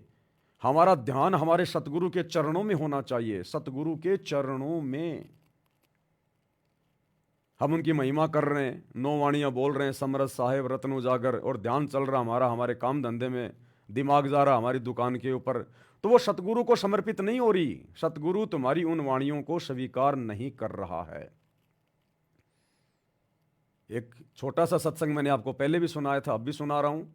गुरुदेव ने कहा था कि जो तुम बोल रहे हो, जिसके लिए बोल रहे हो, तुम्हारा ध्यान as a god, as a भगवान उसके प्रति होना चाहिए। जिसको उद्देश्य मानकर, उद्देशित मानकर तुम प्रार्थना कर रहे हो, तुम्हारा ध्यान as a god, as a भगवान उसी में होना चाहिए। तब प्रभु तुम्हारी उस पुकार को स्वीकार करेगा, तुम्हारी उस विनती को, जो महिमा तुम कर रहे हो अपने सतगुरु की, तब सतगुरु उसको स्वीकार करेगा। तो ये छोटा सा सत्संग 1 मिनट का, जिसमें गुरु जी क्या कह रहे हैं कि जब आप महिमा करते हो किसी की भी, तो आपका ध्यान उसी में होना चाहिए, और उसको एज ए परमात्मा मान के, एज ए गॉड मान के। यदि हम गुरु जी से ये 9 वाणियां महिमा की गा रहे हैं, कर रहे हैं, तो हमारा ध्यान गुरुदेव के चरणों में, गुरुदेव की सूरत में, गुरुदेव के आसपास, और ये सोचकर कि सामने भगवान बैठा है, भगवान, क्योंकि महिमा केवल भगवान की जाती है। सामने तस्वीर किसकी है? गुरुदेव की। तो ये भगवान है, ये परमात्मा है। अगर हमने परमात्मा किसी और को मान रखा है, दाढ़ी मूंछ वाले उस कबीर जी की फोटो को, और महिमा कर रहे हैं अपने गुरु जी की, दंडवत कर रहे हैं अपने गुरु जी को, तो गुरु जी कभी भी उसको स्वीकार नहीं करेगा। क्योंकि आप दंडवत तो कर रहे हो अपने गुरु जी को, हाथ जोड़ के खड़े हो अपने गुरु जी के आगे, और भगवान मान के आप जी वाणियां बोल रहे हो उस दाढ़ी मूंछ वाले नकली कबीर को, तो वो वाणियां आपके गुरु जी को समर्पित नहीं होंगी। आप जिसके लिए महिमा कर रहे हो, जिसको दंडवत करना चाहते हो, जिसके आप भगत हो, जिसके आप अनुयायी हो, वही आपकी नजरों में भगवान होना चाहिए। तभी आपकी वो प्रार्थना वो स्वीकार करेगा। तो क्या करें गुरुदेव भगवान? ध्यान से सुन लीजिए। तो कबीर साहब कहते हैं, राम वियोगी ना जीवे और जीवत बौड़ा हो। राम से बिछड़, भगवान के सुख न देखने के बाद आदमी या तो जीवे नहीं, जीवेगा तो पागल हो जाएगा। तो वो दशा उस महापुरुष की हुई। तो दादू साहब जी बड़े होते गए, जो जो तब उन्होंने उस अमृतवाणी बोली, वह उनके चेलों ने लिखी, गरीब दादू साहब जी के ने, और दादू जी के ग्रंथ में ये विद्यमान है वाणी। अब दादू जी क्या बताते हैं, थोड़ी सी महिमा परमात्मा की दादू जी के शब्दों से सुनाते हैं। परमात्मा की, परमात्मा शब्द कहने से पाप करने लग जाते हैं जीव के, लेकिन जो परमात्मा है उसको उद्देश्य बनाकर उसको परमात्मा कहा जाए। लेकिन जो परमात्मा है उसको उद्देश्य बनाकर उसको परमात्मा कहा जाए। लेकिन जो परमात्मा है उसको उद्देश्य बनाकर उसको परमात्मा कहा जाए। जो परमात्मा है उसको उद्देश्य मानकर और उसको परमात्मा कहा जाए। जो परमात्मा है उसको उद्देश्य मानकर उसी को परमात्मा कहा जाए, तब परमात्मा उसको स्वीकार करेगा। जैसे हम दंडवत कर रहे हैं अपने गुरु जी को परमात्मा मानकर, तो गुरु जी हमारे दंडवत को स्वीकार करेगा। हम दंडवत कर रहे हैं गुरु जी को, और भगवान हमारे दिमाग में चल रहा है वो दाढ़ी मूंछ वाली को कबीर की वो नकली फोटो, तो गुरु जी उस दंडवत को स्वीकार नहीं करेगा। जिस प्रकार भगत भाई बहन संध्या आरती के लास्ट में अपने गुरु जी को क्या कहते हैं? मेरे गुरुदेव भगवान भगवान, दीजो काट काल की फांसी। अपने गुरु जी को भगवान कह रहे हैं कि मेरे गुरुदेव भगवान। और जब जून का महीना आता है तो भगवान मानते हैं उस दाढ़ी मूंछ वाले मुर्दा कबीर को, नकली कबीर को। तो वो प्रार्थना तुम्हारा गुरु नहीं सुन रहा, क्योंकि तुम फॉर्मेलिटी कर रहे हो। तुम शब्द गा रहे हो अपने गुरुजी के लिए कि मेरा गुरुदेव भगवान, और वास्तव में भगवान मान रहे हो तुम दाढ़ी मूंछ वाली उस कबीर की फोटो को। जून के महीने में कबीर प्रगट दिवस मान के भगवान मान रहे हो तुम उस मुर्दा फोटो को, तो गुरुदेव तुम्हारी वो प्रार्थना स्वीकार नहीं करेगा। गुरुदेव के कहने का मतलब ये है कि जिसको परमात्मा मानते हो उसको परमात्मा मानकर ही स्तुति करनी चाहिए और उसी की करनी चाहिए, अन्यथा तुम्हारी बात नहीं बनेगी। फिर आगे गुरुदेव ने एग्जाम्पल दिया, आगे गुरुदेव ने फिर एग्जाम्पल दिया। क्या कह रहे हैं परमात्मा? ध्यान से सुनिए फिर। अब जैसे हम तहसीलदार को और प्रधानमंत्री कहें जाए और उसका आगे एप्लीकेशन रखे, प्रधानमंत्री के सत्र का काम और उसके तहसीलदार के आगे रखें, बेशक प्रधानमंत्री कहीं जाओ कभी नारी जय अरना वो काम कर सकता। क्या कह रहे हैं गुरुदेव? प्रधानमंत्री के लेवल का काम और वो प्रार्थना अगर हम किसी तहसीलदार के आगे रखेंगे और प्रार्थना करेंगे, वो काम जिंदगी में नहीं होगा। तो भक्ति और मुक्ति के लिए हम सारा प्रयास कर रहे हैं, और भक्ति मुक्ति के दाता सतगुरु, भक्ति मुक्ति के दाता, अब भक्ति और मुक्ति का दाता हमारा गुरु, और फिर हम भगवान मान के पूज रहे हैं दाढ़ी मूंछ वाली कबीर की फोटो को। अरे जो काम हमारे प्रधानमंत्री ने करना है, सतगुरु ने करना है, हमने उसी को प्रधानमंत्री मान के, सतगुरु मान के, भगवान मान के प्रार्थना भी उसी के चरणों में रखनी पड़ेगी, और उसी को मानना पड़ेगा कि यह काम केवल आप कर सकते हो, दूसरा कोई नहीं कर सकता।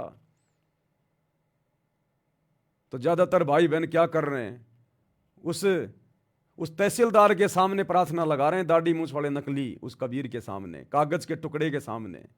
तो बताओ कैसे हमारा रोग कटेगा जन्म मरण का, कैसे हमारा गुरु हमसे प्रसन्न होगा? तो भाई और बहनों, दास का कहने का मतलब है, हम जब ये सतगुरु महिमा में उनको दंडवत करते समय जो 9 वाणियां बोलते हैं, सतगुरु साहेब रतन उजागर, ये वाली वाणियां, सतगुरु की महिमा की दंडवत से पहले 9 वाणियां, तो हमारा ध्यान, हमारा टारगेट हमारे गुरुदेव के चरणों में होना चाहिए कि एकमात्र परमेश्वर प्रभु अल्लाह कबीर सब कुछ भक्ति मुक्ति के दाता मेरे गुरुजी हैं, इनके अलावा दूसरा कोई कबीर जान में नहीं है।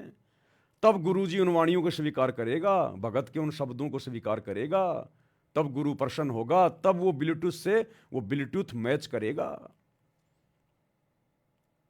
तो सर्वप्रथम ये 9 वाणियां हम इस प्रकार से अपने गुरुजी में ध्यान लगा के, ना कि इधर उधर, ना किसी और देव महादेव में, उसके बाद जमीन पे घुटनों के बल बैठ जाएं, और फिर कम से कम 2 वाणियां हाथ जोड़ के आधीनी के साथ, कर जोड़ूं विनती करूं धरूं चरण पर शीस, सतगुरु रामपाल जी भगवान ने दियो नाम बख्शीश, कोटि कोटि सिजदा करूं कोटि कोटि प्रणाम, चरण कमल में राखियो मैं बांदी जाम गुलाम। ये 2 वाणियां कम से कम हमने फिर घुटने के बल बैठ के अपने गुरुदेव के सामने उनके चरणों में ध्यान रख के, तो वो कोटि कोटि बार वो सिजदा, वो दंडवत गुरु स्वीकार कर लेगा। अरे एक दंडवत प्रणाम का कितना फल है, एक अश्वमेघ यज्ञ के समान। और यदि हम कहेंगे कोटि कोटि दंडवत कोटि कोटि प्रणाम, चरण कमल में राखियों में बांधी जाम गुलाम, परमात्मा स्वीकार करेगा उसको, क्योंकि हमारा लक्ष्य, हमारा टारगेट हमारा सतगुरु है। हमने उनको परमात्मा मान लिया, भगवान मान लिया, हमारे लिए और कोई दाढ़ी मूंछ वाला कबीर भगवान नहीं है। हमारे दरबार में हमारे गुरुजी के अलावा किसी और की फोटो नहीं होनी चाहिए, ना गरीबदास जी की, ना दादा गुरु की, ना पंडित चिदानंद जी की, ना दाढ़ी मूंछ वाले नकली कबीर की। अगर है तो चाहे आप कितने भाव से 9 वाणियां बोल लो, कितना कोटि कोटि दंडवत कर लो, परमात्मा स्वीकार नहीं करेगा। अगर किसी औरत के बटवे में, उसके पर्स में, अगर उसके पति के अलावा किसी गैर पुरुष की फोटो अगर उसके पति ने देख ली, वो पति उस औरत से प्रेम नहीं करेगा। तो हमारा दरबार साहिब हमारा पर्स है, हमारा बटुआ है, और हमारे बटुए में अगर हमारे गुरुजी के अलावा किसी और की फोटो दिखाई दे गई, ये अंतर्यामी परमात्मा, इसको देखने की जरूरत नहीं है। चीटी पायल बाजे पैर साहिब सुनता है सब लहर, कितना दंडवत करते रहना, कितना इसके गुणगान करते रहना, ये ध्यान नहीं देगा फिर। तो फिर कम से कम ये 2 वाणियां भगत भाई बहनों ने बोलनी है। और उसके बाद जिसको जैसा भी जो मंत्र मिला हुआ है, प्रथम नाम सतनाम सारनाम, उसके बाद 1 या 2 बार उन मंत्रों का हम जाप करें, और अपने गुरुदेव के खुली आंखों से हम फिर दर्शन करें, और फिर उनको दंडवत प्रणाम करें। तो ये दंडवत प्रणाम की जो विधि है, जिसके बाद में आत्मा बिल्कुल आत्म विभोर हो जाती है, वास्तव में हमें वो दंडवत का, वो यज्ञ का वो परिणाम मिलेगा, हमें वो फल मिलेगा। और आधीनी के साथ करना, हमने प्रणाम करना है, व्यायाम नहीं करना। अगर हम भाई बहन इस प्रकार से इन तमाम मर्यादाओं में रहकर गुरु को परमात्मा मानकर इस प्रकार से ध्यान से यदि हम ये दंडवत नहीं करते हैं, तो हम प्रणाम नहीं कर रहे, हम तो व्यायाम कर रहे हैं, व्यायाम कर रहे हैं हम तो, जमीन पे लेटना उठना। तो हमने प्रणाम करना है, व्यायाम नहीं करना हमने। परमात्मा कह रहे हैं जय गोपाल दंडवत करो पैरो पड़ प्रणाम। तो इस प्रकार से करना मैंने। अब उसके बाद भाई और बहनों, दास को परमात्मा ने छोटी सी प्रेरणा की जो आपके साथ में शेयर करना चाहता हूं, साझा करना चाहता हूं। जिस प्रकार हम सभी भाई बहन सुबह उठते ही परमात्मा का चरणामृत ग्रहण करते हैं या फिर नित्य नियम के बाद में लेते हैं चरणामृत, जैसा भी जिसकी व्यवस्था है। तो दंडवत की तो सारी विधि यही है, हम सबको पता है। चरणामृत करने से पहले दंडवत करेंगे या चरणामृत लेने के बाद दंडवत करेंगे, तो विधि तो यही है जो अभी आप सभी के सामने रखी गई है। 9 वाणियाँ बोलनी है, फिर जमीन पे घुटने टेक के 2 परमात्मा की वाणियाँ बोलनी है, और जिसको जो मंत्र मिला हुआ अपना मंत्र बोल के या जो संकल्प में है वैसे अपने गुरुदेव का जयकारा लगा के दंडवत कर लेगा। लेकिन जब हम चरणामृत लेते हैं परमात्मा का, अब चरणामृत कोई सामान्य चीज तो है नहीं। चरणा अमृत कदाचित पावे 84 कटे लोक सिंधावे। नित्य नियम में पेज नंबर 23 पर चरणामृत के मातम्य में परमात्मा की वाणियां है ना, कोटिक तीर्थ सब कर आवे चरणा अमृत तुरंत पावे, और चरणा अमृत कदाचित पावे 84 कटे लोक सिंधावे। ये पूर्ण संत का चरणामृत है, पूर्ण संत का, पूर्ण परमात्मा का, सामान्य चीज नहीं है ये। जब जीवा और दत्ता को यही सतगुरु रामपाल जी भगवान, यही कबीर परमात्मा मिले, तो जीवा दत्ता की सूखी लकड़ी बरगद की जो उन्होंने अपने आंगन में लगा रखी थी, और ये सोच रखा था यदि कोई पूर्ण संत होगा तो उसके चरणामृत से हरी भरी हो जाएगी तो मान लेंगे। वो सूखी लकड़ी सतगुरु के चरणामृत डालने मात्र से हरी भरी हो गई थी। लेकिन वो चरणामृत उन्होंने वैसे नहीं डाला, उसमें विधि से। सतगुरु का आशीर्वाद भी था, लेकिन उन्होंने भी पूरी विधि अपनाई, तब उस चरणामृत ने काम किया। जैसे कबीर परमात्मा सतगुरु रामपाल जी वहां गए अपनी प्यारी आत्माओं के पास में उनके विश्वास को बनाए रखने के लिए, तो दौड़ के वो परमात्मा के पास गए और उनको अपने घर पे ले आए। और उसके बाद उन दोनों ने क्या किया, उन दोनों ने एक बड़ी सी एक थाल ली, एक परात, और सतगुरु के चरण उस परात में रखे, और उसके बाद एक लोटे में जल लाए, सतगुरु के चरणों के ऊपर जल डाला और सतगुरु के चरण धोए। और उसके बाद जो परात में जो जल था, जो चरणा अमृत बन गया, उस चरणामृत को उन्होंने पिया, और उसमें जो सूखी जो टहनी लकड़ी बरगद की जो अपने आंगन में डाल रखी थी उसमें डाला वो चरणामृत है। तब वो तुरंत पौधा बन गई, तुरंत आंखों के सामने देखते देखते। जैसे हम लोग यूट्यूब पे देखते हैं एनिमेशन वीडियो में, जमीन से पौधा निकल रहा है, बड़ा हो रहा है, फूल निकल रहे हैं आंखों के सामने। ये विज्ञान उसी परमात्मा की तो दी हुई है। जो कंप्यूटर से हम लोग इस प्रकार की वीडियो बना लेते हैं, उसको कंप्यूटर की जरूरत नहीं है, उसको लैपटॉप की जरूरत नहीं है, वो तो अपने वचन से सब कुछ कर सकता है, ऐसा का ऐसा। लेकिन उन्होंने विधि से किया, तो वही विधि भाई और बहनों अब हमने अपनानी है। इससे सतगुरु और प्रसन्न होगा, हमारे और निकट आएगा, हमारे भाव बनेंगे। तो अब हमने क्या करना है, सतगुरु का चरणामृत लेने से पहले हमने दंडवत तो करना ही करना है, और दंडवत की विधि वही है। तो अपने हाथ में सतगुरु का चरणामृत लेके एक कप में, एक गिलास में, और उसी प्रकार से हम सतगुरु के दरबार के सामने खड़े हो जाएंगे। यूं अपने हाथों में वो गिलास भी रखेंगे हम ऐसे चरणामृत का, यूं हाथ जोड़ के यूं, और वही 9 वाणियां हमने बोलनी है। समृत साहेब रत्न उजागर सत्य पुरुष मेरे सुख के सागर। लेकिन ये 9 वाणियां बोलते समय हमारे को जो भी 1 मिनट का समय लगता है या 1.5 मिनट का समय लगता है, हमने क्या करना है, हमने मानसिक क्रिया करनी है। ये 9 वाणियां प्यार प्रेम से बोलते समय हमारा ध्यान, हमारी सुरती ये होनी चाहिए कि सामने चेयर पर या बेड पर, सिंहासन पर मेरे गुरुदेव भगवान बैठे हुए हैं, और मैं उनके जो वो चरण कमल हैं उनको धो रहा हूं, मैं उनके चरण कमल धो रहा हूं, गुरुदेव के चरणों के नीचे एक परात रखी है और मैं गुरुदेव के चरणों के ऊपर जल डाल रहा हूं और वो जल उस परात में नीचे गिर रहा है और उसको मैं पी रहा हूं।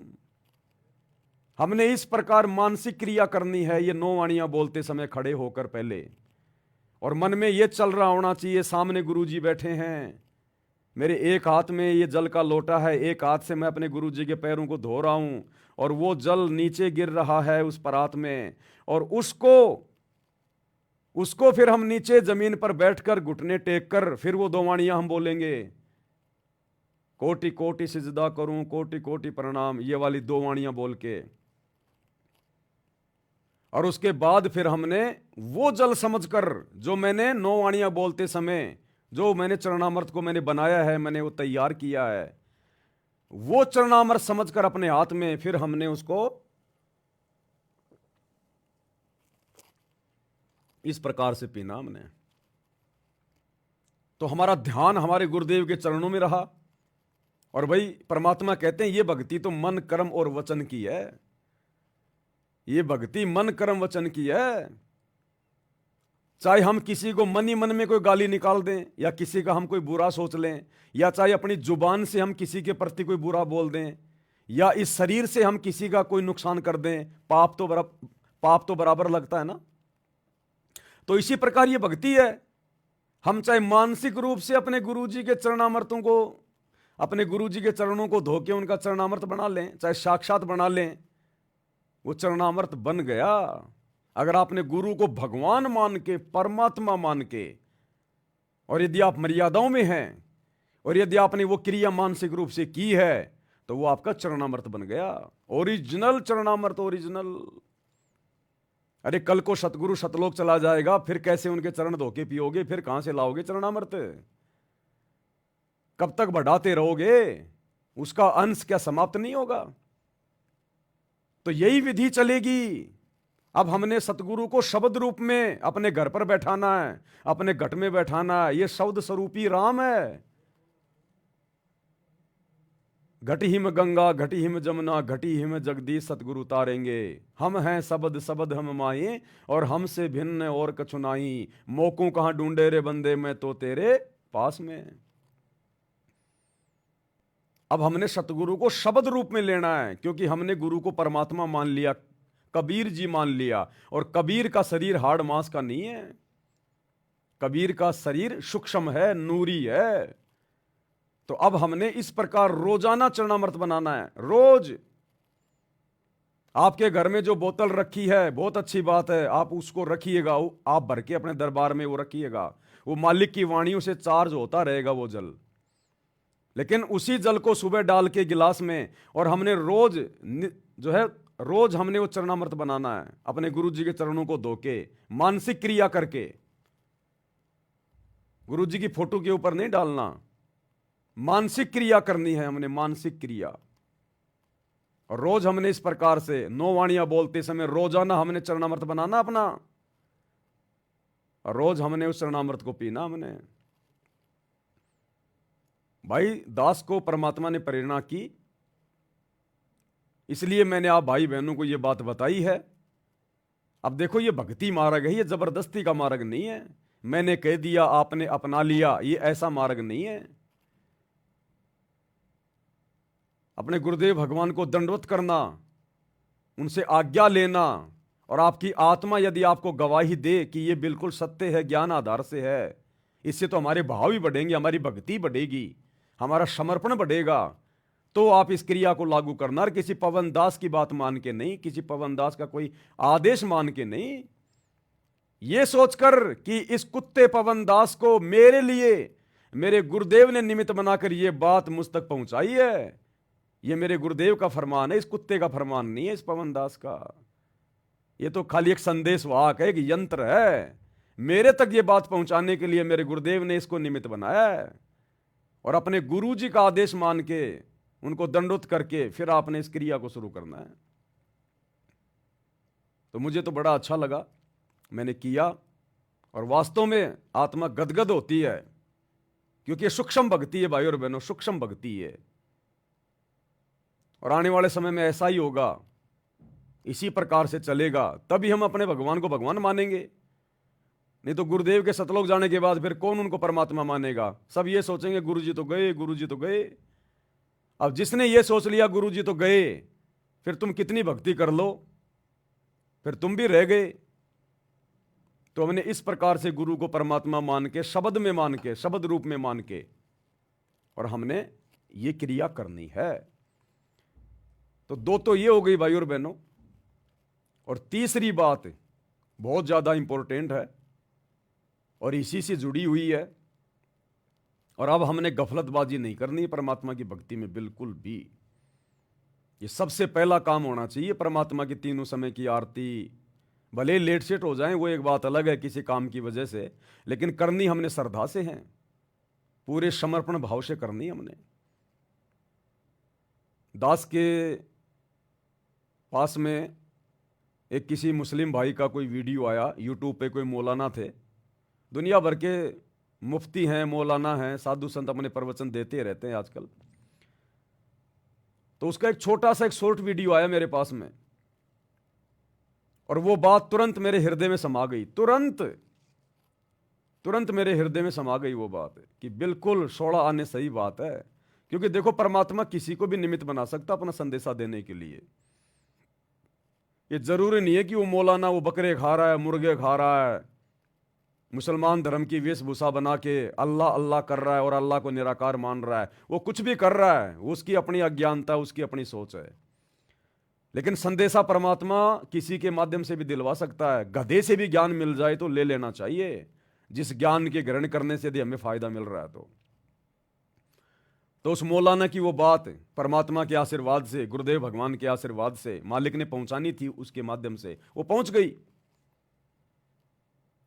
और मुझे बड़ा अच्छा लगा और मैंने उसको बिल्कुल आज ही फॉलो किया अपने परमात्मा का आदेश मान के। क्योंकि जो सच्ची बात होगी वो आत्मा को तुरंत स्वीकार्य हो जाएगी। क्या बताया उसने, आप और हमने विचार करना चाहिए। क्योंकि ओरिजिनल निमाज वर्तमान में अगर धरती पर किसी के पास है, आप और हमारे पास में है। ओरिजिनल निमाज हजरत मोहम्मद के पास भी नहीं थी। हालांकि हजरत मोहम्मद जी को रोजे, बंग और नमाज, ये 3 चीजें ये कबीर परमात्मा ने दी थी, शैतान ने नहीं दी थी। रोजे, बंग और नमाज, उसके पास भक्ति के लिए कुछ नहीं है। तप करो, तप और ओम नाम का जाप करो, इसके अलावा वो कुछ नहीं दे सकता। परमात्मा सूक्ष्म वेद में कहते हैं ना, रोजा बंक निमाज दई रे, बिस्मिल कील नहीं बात कही रे। कबीर परमेश्वर ने क्या कहा? अभी आप जो पुस्तक जिस पर वीडियो बनाए जा रहे हैं, मुसलमान नहीं समझे ज्ञान कुरान, अभी उसमें जिक्र आएगा आगे 5 नंबर वीडियो में। तो गुरुदेव ने बताया, रोजा बंक निमाज दई रे और बिस्मिल की नहीं बात कही रे। बिस्मिल यानी मांस खाना, जीव काटना। कबीर परमात्मा ने कहा कि जब हजरत मोहम्मद काबा में गया हुआ था हज करने के लिए, तब मैं उसको जिंदा महात्मा के रूप में मिला था वहां पर। ये सतगुरु रामपाल जी भगवान, ये कबीर मालिक, और हजरत मोहम्मद जी को अपने साथ में मिनी सतलोक लेकर गए थे, और वहां उसको सब कुछ बताया, सब कुछ दिखाया कि देख तू शैतान की तू इबादत कर रहा है, तू ये भक्ति कर जो मैं तुझे दे रहा हूं।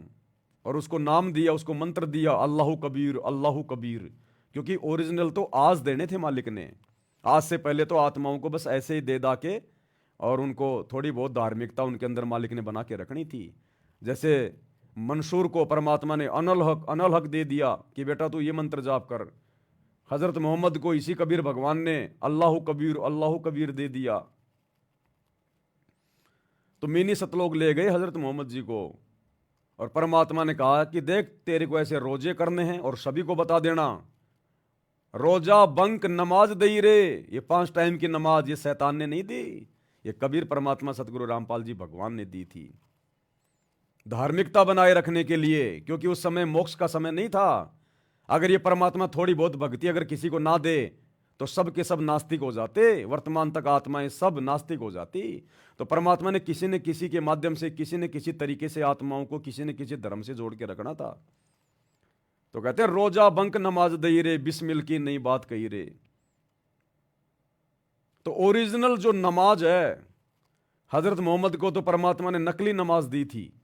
हालांकि सतगुरु अपने मुख से जो मंत्र दे दे, जो आरती नमाज दे दे, वो सही होती है, लेकिन वो मोक्ष वाली नहीं होती, ओरिजिनल नहीं होती। वो ओरिजिनल आरती आज मिली हमें। आज ओरिजिनल आरती यानी निमाज, निमाज कहो चाहे आरती कहो, मुसलमान धर्म में उसको निमाज कह देते हैं। निमाज का मतलब होता है प्रार्थना करना, स्तुति करना, महिमा करना। हम उसको नित्य नियम कह देते हैं, हिंदू उसको आरती कह देते हैं। तो ये ओरिजिनल निमाज आप और हम भगत भाई बहनों को प्राप्त है।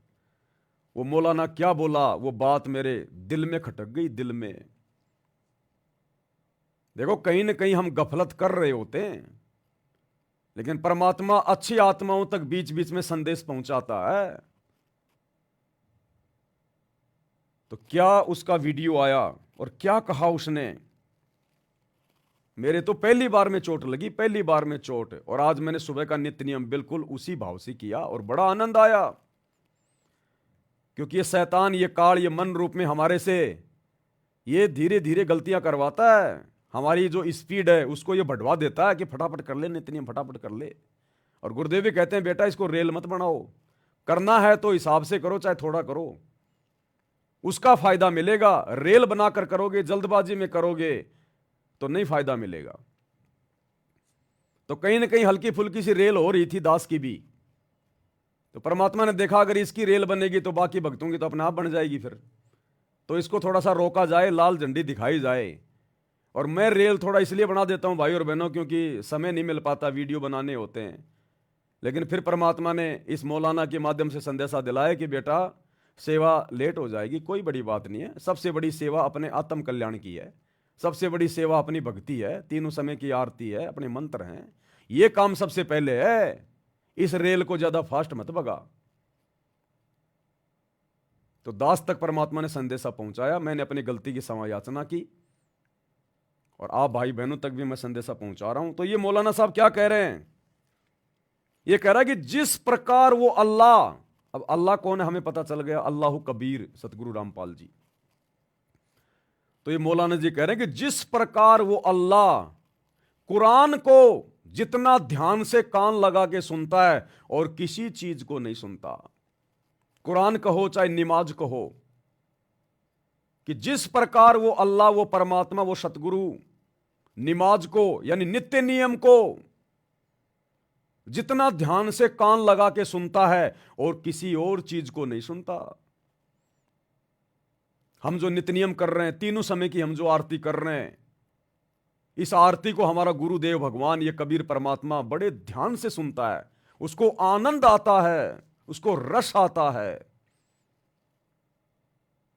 उसको बड़ी अच्छी लगती हैं। वो शब्द का भोगी है, दास गरीब शब्द रस भोगी, वो इसी का भोजन करता है, वो इसी शब्द का भोजन करता है। वो वाणी आती है ना परमात्मा के एक शब्द में, आज मोहे दर्शन दियो जी कबीर, उसमें क्या आता है, अमृत भोजन मारे सतगुरु जी। मैं यहां का भोजन नहीं खाता सतगुरु, हम जो ये हलवे का भोग लगाते हैं, खीर खांड का भोग लगाते हैं, ये नहीं खाता सतगुरु। अरे वो तो सतगुरु अपना आशीर्वाद दे के हमारे लिए उसको शुद्ध कर देता है, उसको पवित्र कर देता है।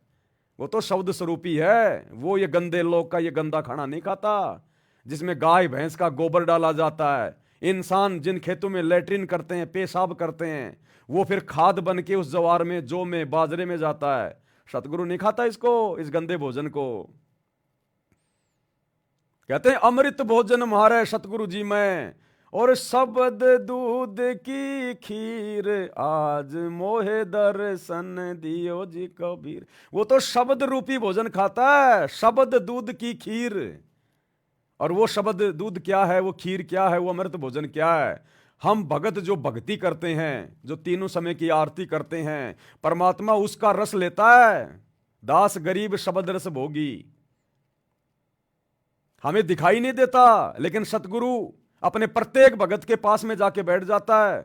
जब वो आरती करना शुरू करता है, अपने मुख से पाठ करता है, भक्ति बोध हाथ में लेके, वो सूक्ष्म रूप में सामने बैठ जाता है।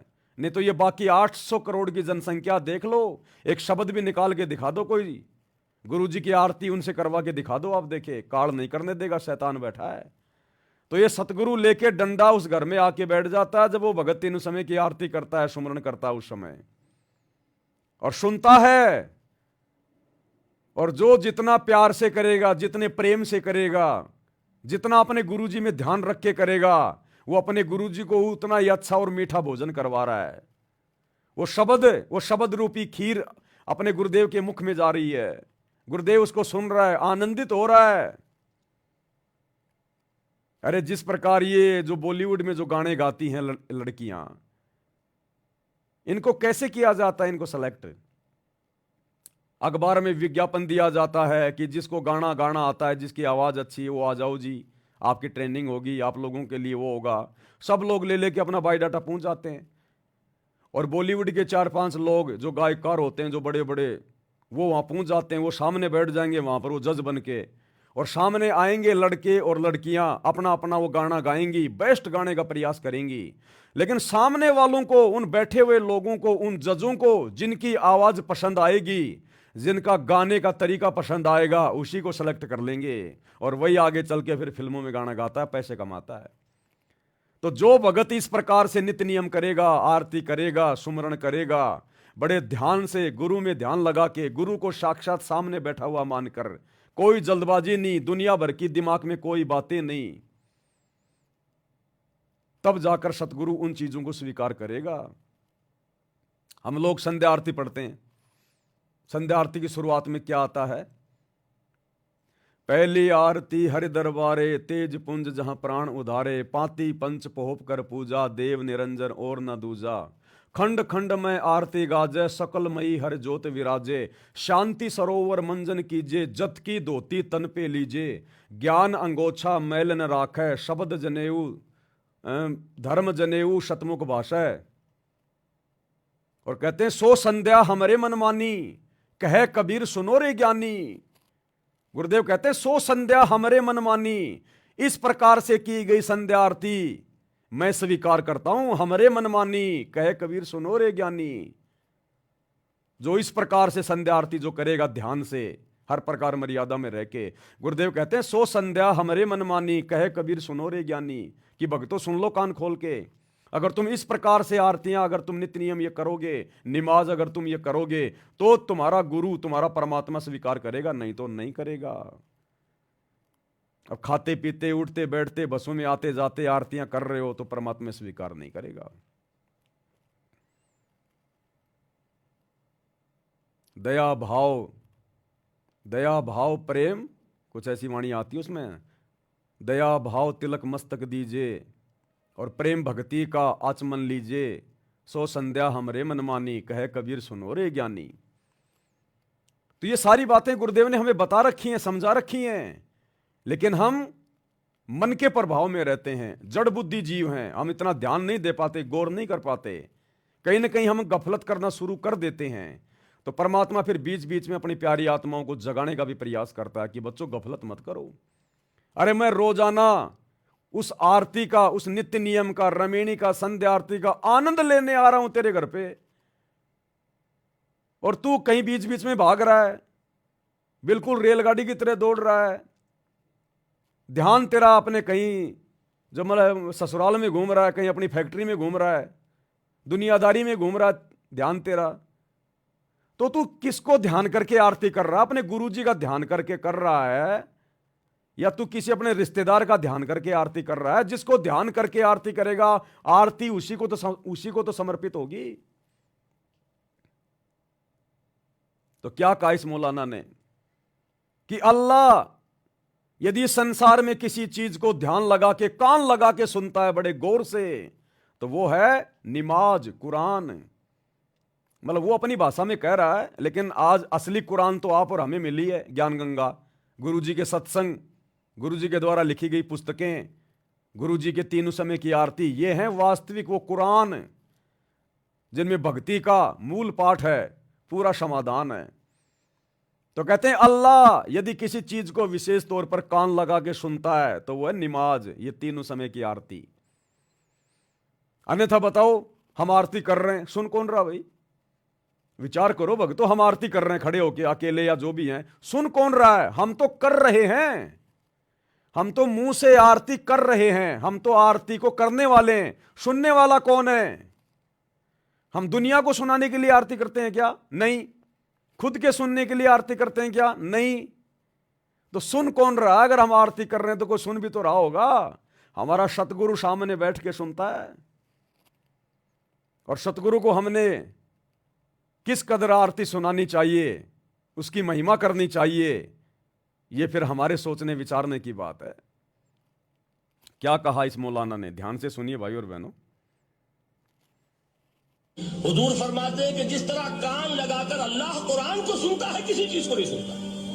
हमें नजर नहीं आता ना, हमें मालूम नहीं, हम कुरान पढ़ रहे हैं तो सुनने वाला कौन है? सबसे ज्यादा कान लगाकर खुद अल्लाह।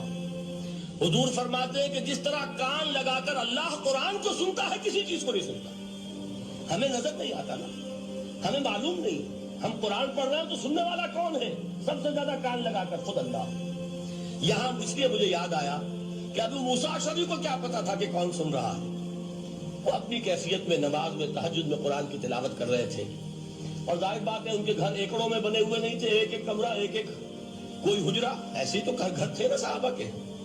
लिहाजा हुजूर पास से गुजरे, आवाज आई, काफी देर सुनते रहे। उसके बाद आप तशरीफ ले गए, सुबह फजर में मुलाकात हुई। वो शुरू की 2 लाइनें बस हमारे लिए वही महत्वपूर्ण है, वही इंपॉर्टेंट है कि अगर नमाज को, अगर नित्य नियम को अगर कोई सबसे ज्यादा कान लगा के ध्यान से सुनता है तो केवल अल्लाह सुनता है, अल्लाह कबीर सतगुरु रामपाल जी।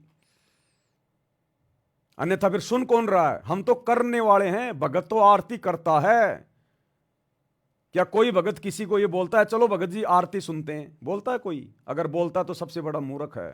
हर भगत ये कहेगा चलो भगत जी आरती का समय हो गया। आरती करते हैं, ना कि आरती सुनते हैं।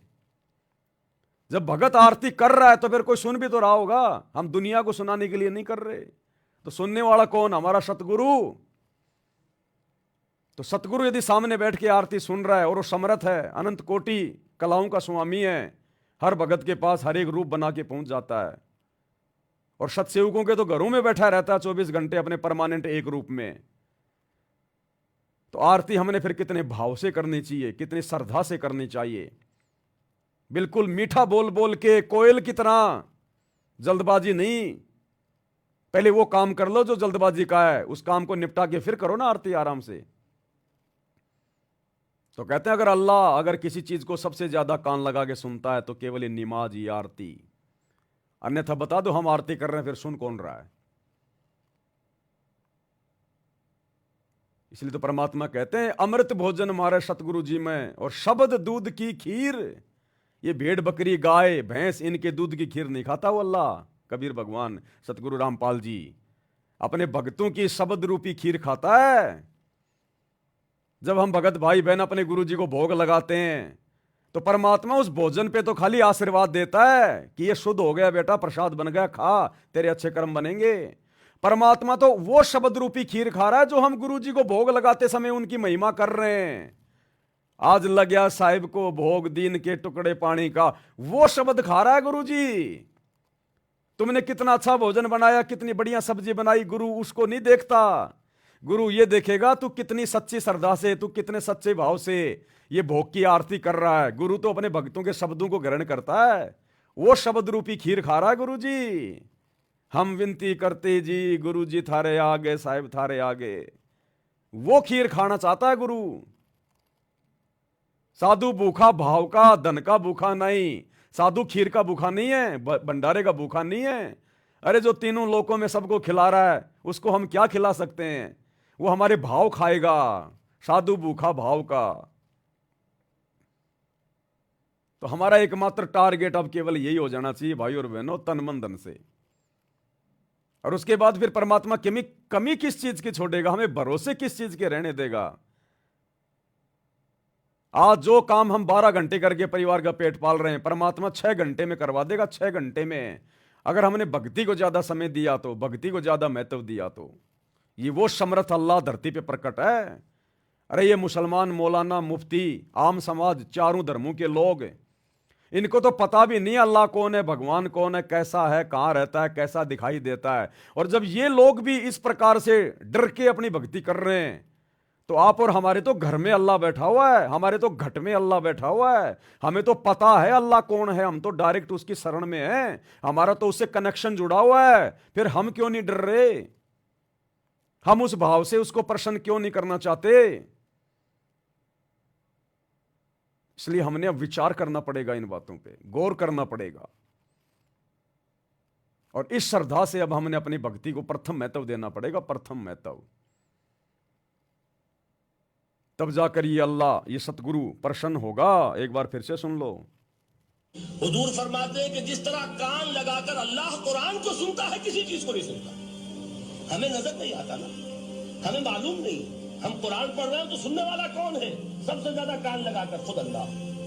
हुजूर फरमाते हैं कि जिस तरह कान लगाकर अल्लाह कुरान को सुनता है, किसी चीज को नहीं सुनता। हमें नजर नहीं आता ना, हमें मालूम नहीं, हम कुरान पढ़ रहे हैं तो सुनने वाला कौन है? सबसे ज्यादा कान लगाकर खुद अल्लाह। तो भाई और बहनों, हमने शिक्षा लेनी है, चाहे वो कहीं से भी मिल जाए, किसी से भी मिल जाए, क्योंकि आज हमें पता कि अल्लाह कौन है और असली कुरान क्या है, असली बंदगी क्या है, असली भक्ति क्या है। तब जाकर हमारी बात बनेगी भाई और बहनों। क्योंकि हम बिल्कुल उस मोड़ पे खड़े हैं, इस मोड़ पे यदि जरा सी भी गलती आप और हमारे से अगर बन गई, किसी भी प्रकार की बात नहीं बन पाएगी। और अब हमने किसी के भी आगे हाथ फैलाना बिल्कुल छोड़ देना चाहिए। वैसे तो सभी सत्सेवक भाई बहन आज से लगभग 7-8 महीने पहले ही संकल्प ले चुके हैं। परमात्मा ने प्रेरणा करके दास से एक वीडियो बनवाया था कि हम सत्सेवक भाई बहन जो अपने अल्लाह को पहचान चुके हैं, अपने गुरु को पहचान चुके हैं, हम एकेश्वरवाद पे हैं, एक ईश्वर की भक्ति करते हैं, सतगुरु की, इस कबीर की। अब हमने दुनिया के आगे हाथ नहीं फैलाने, अब हमने किसी से उधार मदद नहीं मांगनी, विशेषकर अनाज की और ये पैसों की। अब वैसे आड़ोसी पाड़ोसी को अगर कोई सीडी की जरूरत पड़ गई, किसी और चीज़ की जरूरत पड़ गई, तो ले सकते हैं, दे सकते हैं, वो बात अलग है। लेकिन हमने अनाज के लिए और पैसों के लिए अपने अल्लाह के सिवा, अपने गुरु के सिवा हमने किसी के आगे हाथ नहीं फैलाने, न रिश्तेदारों के आगे। अगर मदद कोई करना चाहता है तो भगत भाई बहन एक दूसरे की मदद कर सकते हैं, हमने जगत के आगे हाथ नहीं फैलाना बिल्कुल भी, नहीं तो हमारा भगवान, हमारा अल्लाह नाराज हो जाएगा कि तेरे को दुनिया की सबसे कीमती चीज मिल गई, तेरे को दुनिया का सबसे बड़ा सेठ, जगत सेठ मिल गया, और तू जगत सेठ का बच्चा होकर ढंग से भक्ति ना करके तो दुनिया के आगे हाथ फैला रहा है। देना 5,000 रुपये, देना 10,000 रुपये, देना ये देना वो देना, तो दुनिया का भिखारी है या तू अपने गुरु का भिखारी है। तो परमात्मा भी ऐसे भगत से नाराज होता है कि अभी तक इस नादान ने मेरे को समझा नहीं, इसने मेरे को क्या मान रखा है, जिसने मैंने 21 ब्रह्मांड इस काल को भीख में दे रखे हैं, और मेरी शरण में आके ये दुनिया से भीख मांग रहा है। अरे दुनिया से भीख मांगने का मतलब है काल के आगे हाथ फैलाना, क्योंकि वो काल के तो पुजारी हैं दुनिया वाले। आज हम भगत भाई बहनों को कोई कहे कि लो जी ये सामने शंकर भगवान का मंदिर है, ये विष्णु जी का मंदिर है, कुछ मांग लो इससे, कुछ पैसे टंगे मांग लो, कोई भाई बहन मांगेगा क्या?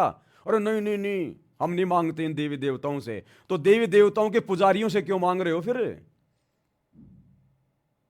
वो तो और भी नीच काम है, घटिया काम है। इससे अच्छा तो फिर देवी देवताओं से मांग लो।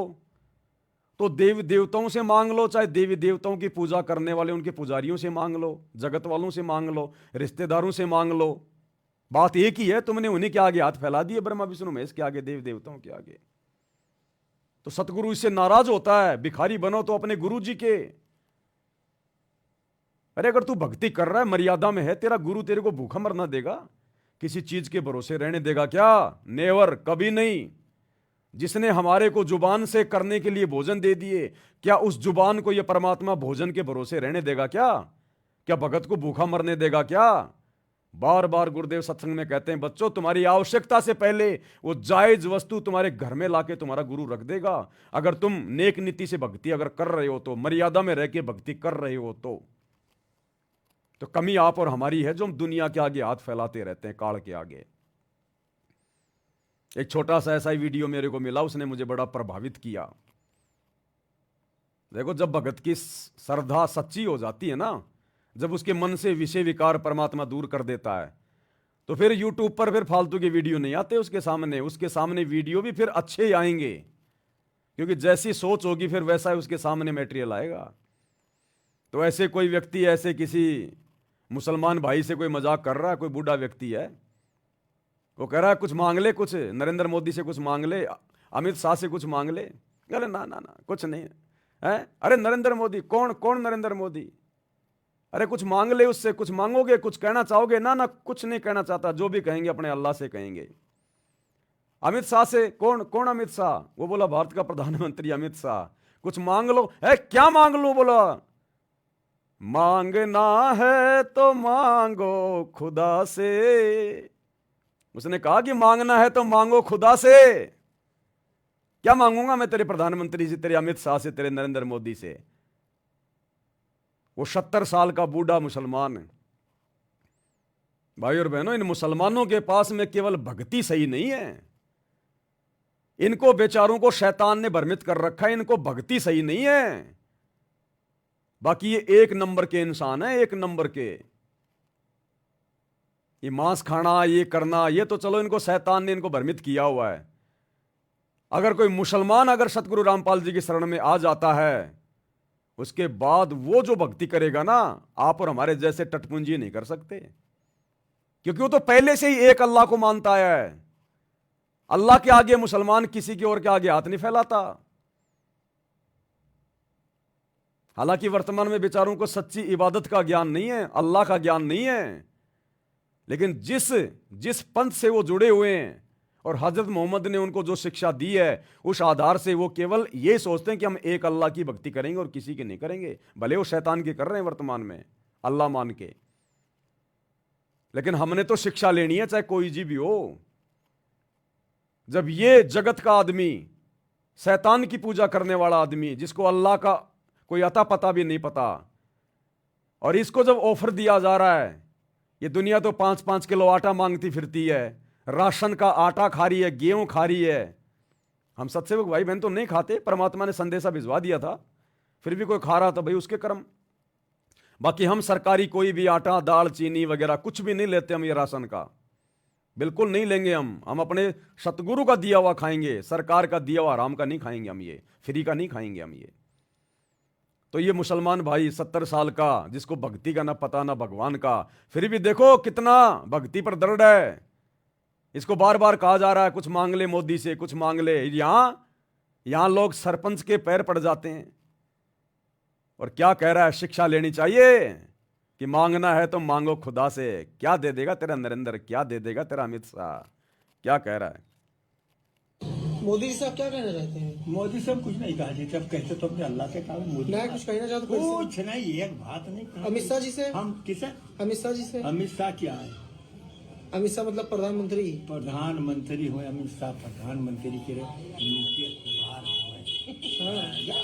अल्लाह को पता साकेदारी है। क्या करिए हमारा? क्या कहना चाहते हैं? हमारा तो बनाए बिगाड़। फिर मोदी जी से क्या कहना चाहते हम हैं? मोदी से कुछ नहीं कहा चाहिए। हम कहा तो अल्लाह के नबी से कब मानिएगा? तो योगी जी से, प्रधानमंत्री जी से? कोई से नहीं, ना भी ना मोदी साल योगी जी से कुछ कह सकते कुछ नहीं कहा। अपने बारे में कुछ मांग सकते हो? कहा मांगी? अरे कुछ भी मांग सकते हैं। मांगना है तो मांगो खुदा से, देने वाला वो सच्चा नबी।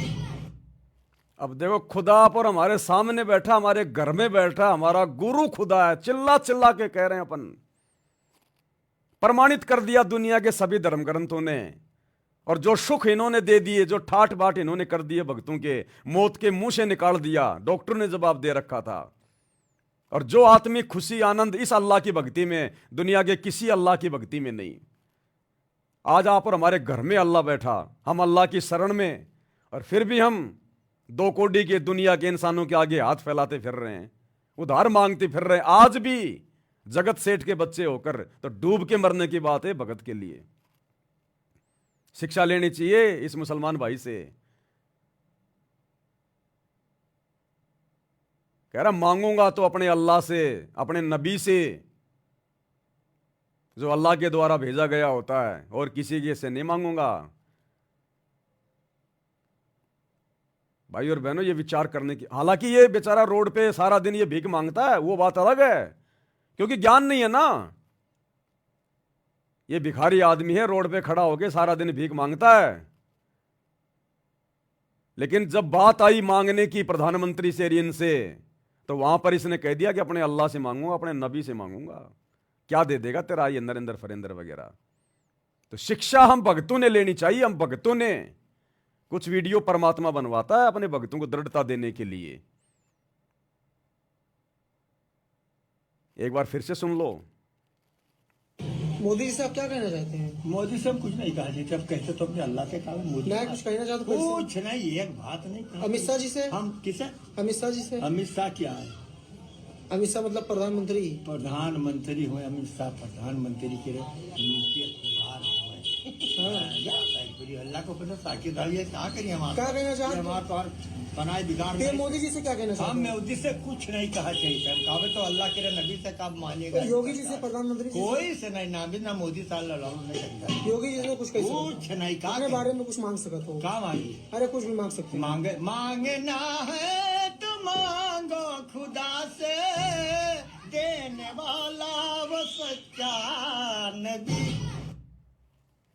तो डूब के मर जाना चाहिए उन भक्तों को जो सच्चे अल्लाह सतगुरु रामपाल जी की शरण में आकर भी और अपने रिश्तेदारों से, आड़ोसियों पाड़ोसियों से जो मांगते रहते हैं। क्या जरूरत है तुम्हें मांगने की? क्या करना है? फालतू की नोटंकी करनी है क्या? तुम्हारे खर्चे क्या हैं? कुछ खर्चा नहीं है भगत का, और फालतू के खर्चों में पड़ा हुआ है तो फिर दुनिया का भिखारी बना रहे। वरना जो भक्ति तुझे दे दी, जो तेरे खर्चे परमात्मा ने समाप्त करवा दिए, तेरा तो बिल्कुल 5 घंटे के काम में तेरा परिवार चले, बहुत अच्छा, 5 घंटे के काम में, और फिर भी दुनिया का आगे हाथ फैलाएंगे तो फिर हम भगत नहीं है। फिर ये हमारी भिखारी वाली आदत फिर अंत तक यूं ही बनी रहेगी, और भिखारी के लोक में रहना पड़ेगा फिर हमें, इस काल भिखारी के लोक में। ये भिखारियों का सरदार है, इसने भीख मांगी है तप करके 21 ब्रह्मांड। तो अब हम सच्चे सतगुरु की शरण में आ गए, जगत सेठ की शरण में आ गए हैं। तो भाई और बहनों, अब हमने ये गलतियां नहीं करनी है बिल्कुल भी। तो कुछ एक ये बातें थी जो आप भाई बहनों तक परमात्मा ने संदेशा भिजवाना था, दास को प्रेरणा की। तो दास मालिक की सेवा बजाने के लिए आ गया। उनका नौकर हूं, उनका कुत्ता हूं, गुलाम हूं, पाजी हूं। जैसी वो प्रेरणा करते रहेंगे आप लोगों को बताता रहूंगा। मैं अपनी सेवा में गफलत करूंगा नहीं। कोई स्वीकार करे ना करे, कल को हिसाब परमात्मा को देना है। मालिक कह देगा बेटा मैंने तो देख सूचना दे दी थी, मैंने तो सूचना पहुंचा दी थी, अब ये तेरे ऊपर बेटा, तूने माना कि नहीं माना, ये तेरे ऊपर। गुरुदेव ने बताया एक समय एक व्यक्ति था, भगवान पे बहुत विश्वास करता था, और उसका मानना था कि कण कण में भगवान है, कण कण में भगवान है, सब में भगवान है। एक समय बाजार में जा रहा था, सामने से एक हाथी आ रहा था, हाथी पे महावत बैठा था। हाथी जो है वो डगमग हो गया, गुस्से में हो गया, लोगों को सूंड मारता हुआ आ रहा है। सामने से वो पंडित जी आ रहे थे, और महावत कह रहा भाई हट जा पंडित जी, हट जा, हाथी आ रहा है, सूंड से मार देगा, हट जा हट जा। पंडित जी बोला नहीं नहीं, कण कण में भगवान है, कण कण में भगवान है, हाथी में भी तो भगवान है, मुझे कैसे मारेगा? अरे बोले हट जा हट जा। बोला नहीं, कण कण में भगवान है, हाथी में भी भगवान है। नहीं हटा, हाथी ने मारा सूंड तो साइड में जा गिरा, मर गया। अब मरने के बाद में ऊपर जानी थी आत्मा, परमात्मा के दरबार में गया, तो उसके मन में तो वही सवाल, वहां जाकर कहा कि भगवान हिसाब किताब बाद में करना, पहले ये बताओ आपने मुझे मारा क्यों? आप तो कण कण में थे ना, आप तो हाथी में भी थे ना, फिर मुझे मारा क्यों? मैं तो आपको कण कण में मांग रहा हूं, मान जो अमल की मान के भक्ति कर रहा था, तो फिर मुझे हाथी ने मारा क्यों? उस भगवान ने कहा रे नालायक, तू कण कण में भगवान मान रहा है, तो तूने महावत की बात क्यों नहीं मानी? वो महावत भी तो चिल्ला रहा था, उसमें भी तो भगवान था, उस महावत के अंदर से भी तो भगवान ही बोल रहा था कि हट जा हट जा। तो तूने ये क्यों नहीं सोचा कि जब हाथी में भगवान है तो महावत में भी तो भगवान होगा? तो तू तो केवल अपनी सुविधा के अनुसार मानता है जो तुझे माननी है। तो इस प्रकार से भाई और बहनों, परमात्मा ने देखो जो संदेशा पहुंचाना था, दास को निमित्त बना के पहुंचा दिया। मेरी भी इसमें सेवा लग रही है। अब जो बातें ज्ञान आधार से हैं, आपकी आत्मा स्वीकार करे, वो बातें आप लोग स्वीकार कर लीजिएगा। अन्यथा कल को फिर भाई परमात्मा दोषी नहीं रहता। परमात्मा कह देगा बेटा देख, मैं हर एक के पास जाके तो समझाता नहीं, मेरी भी कुछ मर्यादा है, कुछ नियम है। ज्ञान तुम्हारे को मैंने दे दिया था, मेरे ज्ञान को सामने रख के सामने वाले की बातों को तोल लेते कि ये बंदा जो कह रहा है वो वही बात सही है या गलत है, माननी है कि नहीं माननी है। बस 2 टके की बात थी। हर बात को अल्लाह थोड़ी आके कहेगा सामने, परमात्मा थोड़ी कहेगा आके सामने। हम जैसे कुत्तों की सेवा लगा देता है परमात्मा। तो मानना ना मानना, इन तमाम बातों को जो परमेश्वर ने संदेशा भाई बहनों तक भिजवाया है, ये आपके अपने संस्कार पर निर्भर करता है, आपके अपने ज्ञान आधार और बुद्धि विवेक पर निर्भर करता है। मेरी बातें मानने के लिए कोई भी बाध्य ना हो, ना मैं किसी को बाध्य करता, ना मैं किसी को बाध्य करके डरा धमका के परमात्मा का दोषी बन सकता। मेरा काम है संदेशा देना। मेरा संदेशा ज्ञान के विरुद्ध भी हो सकता है, क्योंकि मैं एक जीव हूं 2 कोटि का, और मेरा संदेशा सतगुरु के ज्ञान के अनुसार भी हो सकता है। लेकिन आप भगत भाई बहनों की जिम्मेदारी बनती है कि आप सबसे पहले उस बात को, उस ज्ञान को, चाहे कोई भी भाई बहन सुनाए, अपने गुरुदेव के तत्व ज्ञान को बीच में रख के, उस तत्व ज्ञान की रोशनी में चेक करके कि ये सही है या गलत है, क्या मानना है क्या नहीं मानना है, उसके बाद ही अपना निर्णय लें। मुझदास की प्रत्येक बात को आंख बंद करके फॉलो ना करें, अन्यथा परमात्मा के दोषी बनोगे। तो आज के वीडियो में भाई और बहनों हम केवल इतना ही लेंगे। परमात्मा हम सबको आशीर्वाद दे, सद्बुद्धि दे, और रात्रि 8 बजे सभी भाई बहन मुसलमान नहीं समझे ज्ञान कुरान, इस पुस्तक के ऊपर जो वीडियो बन रहे हैं, हम भगत भाई बहनों के लिए भी बहुत गहरी गहरी शिक्षाएं हैं, उसमें भी जुड़िए और वीडियो को ज़्यादा से ज़्यादा शेयर कीजिए। बंदी छोड़ सतगुरु रामपाल जी भगवान की जय हो। भाई जो गुरु बचन पे डट गए, कट गए फंद 84।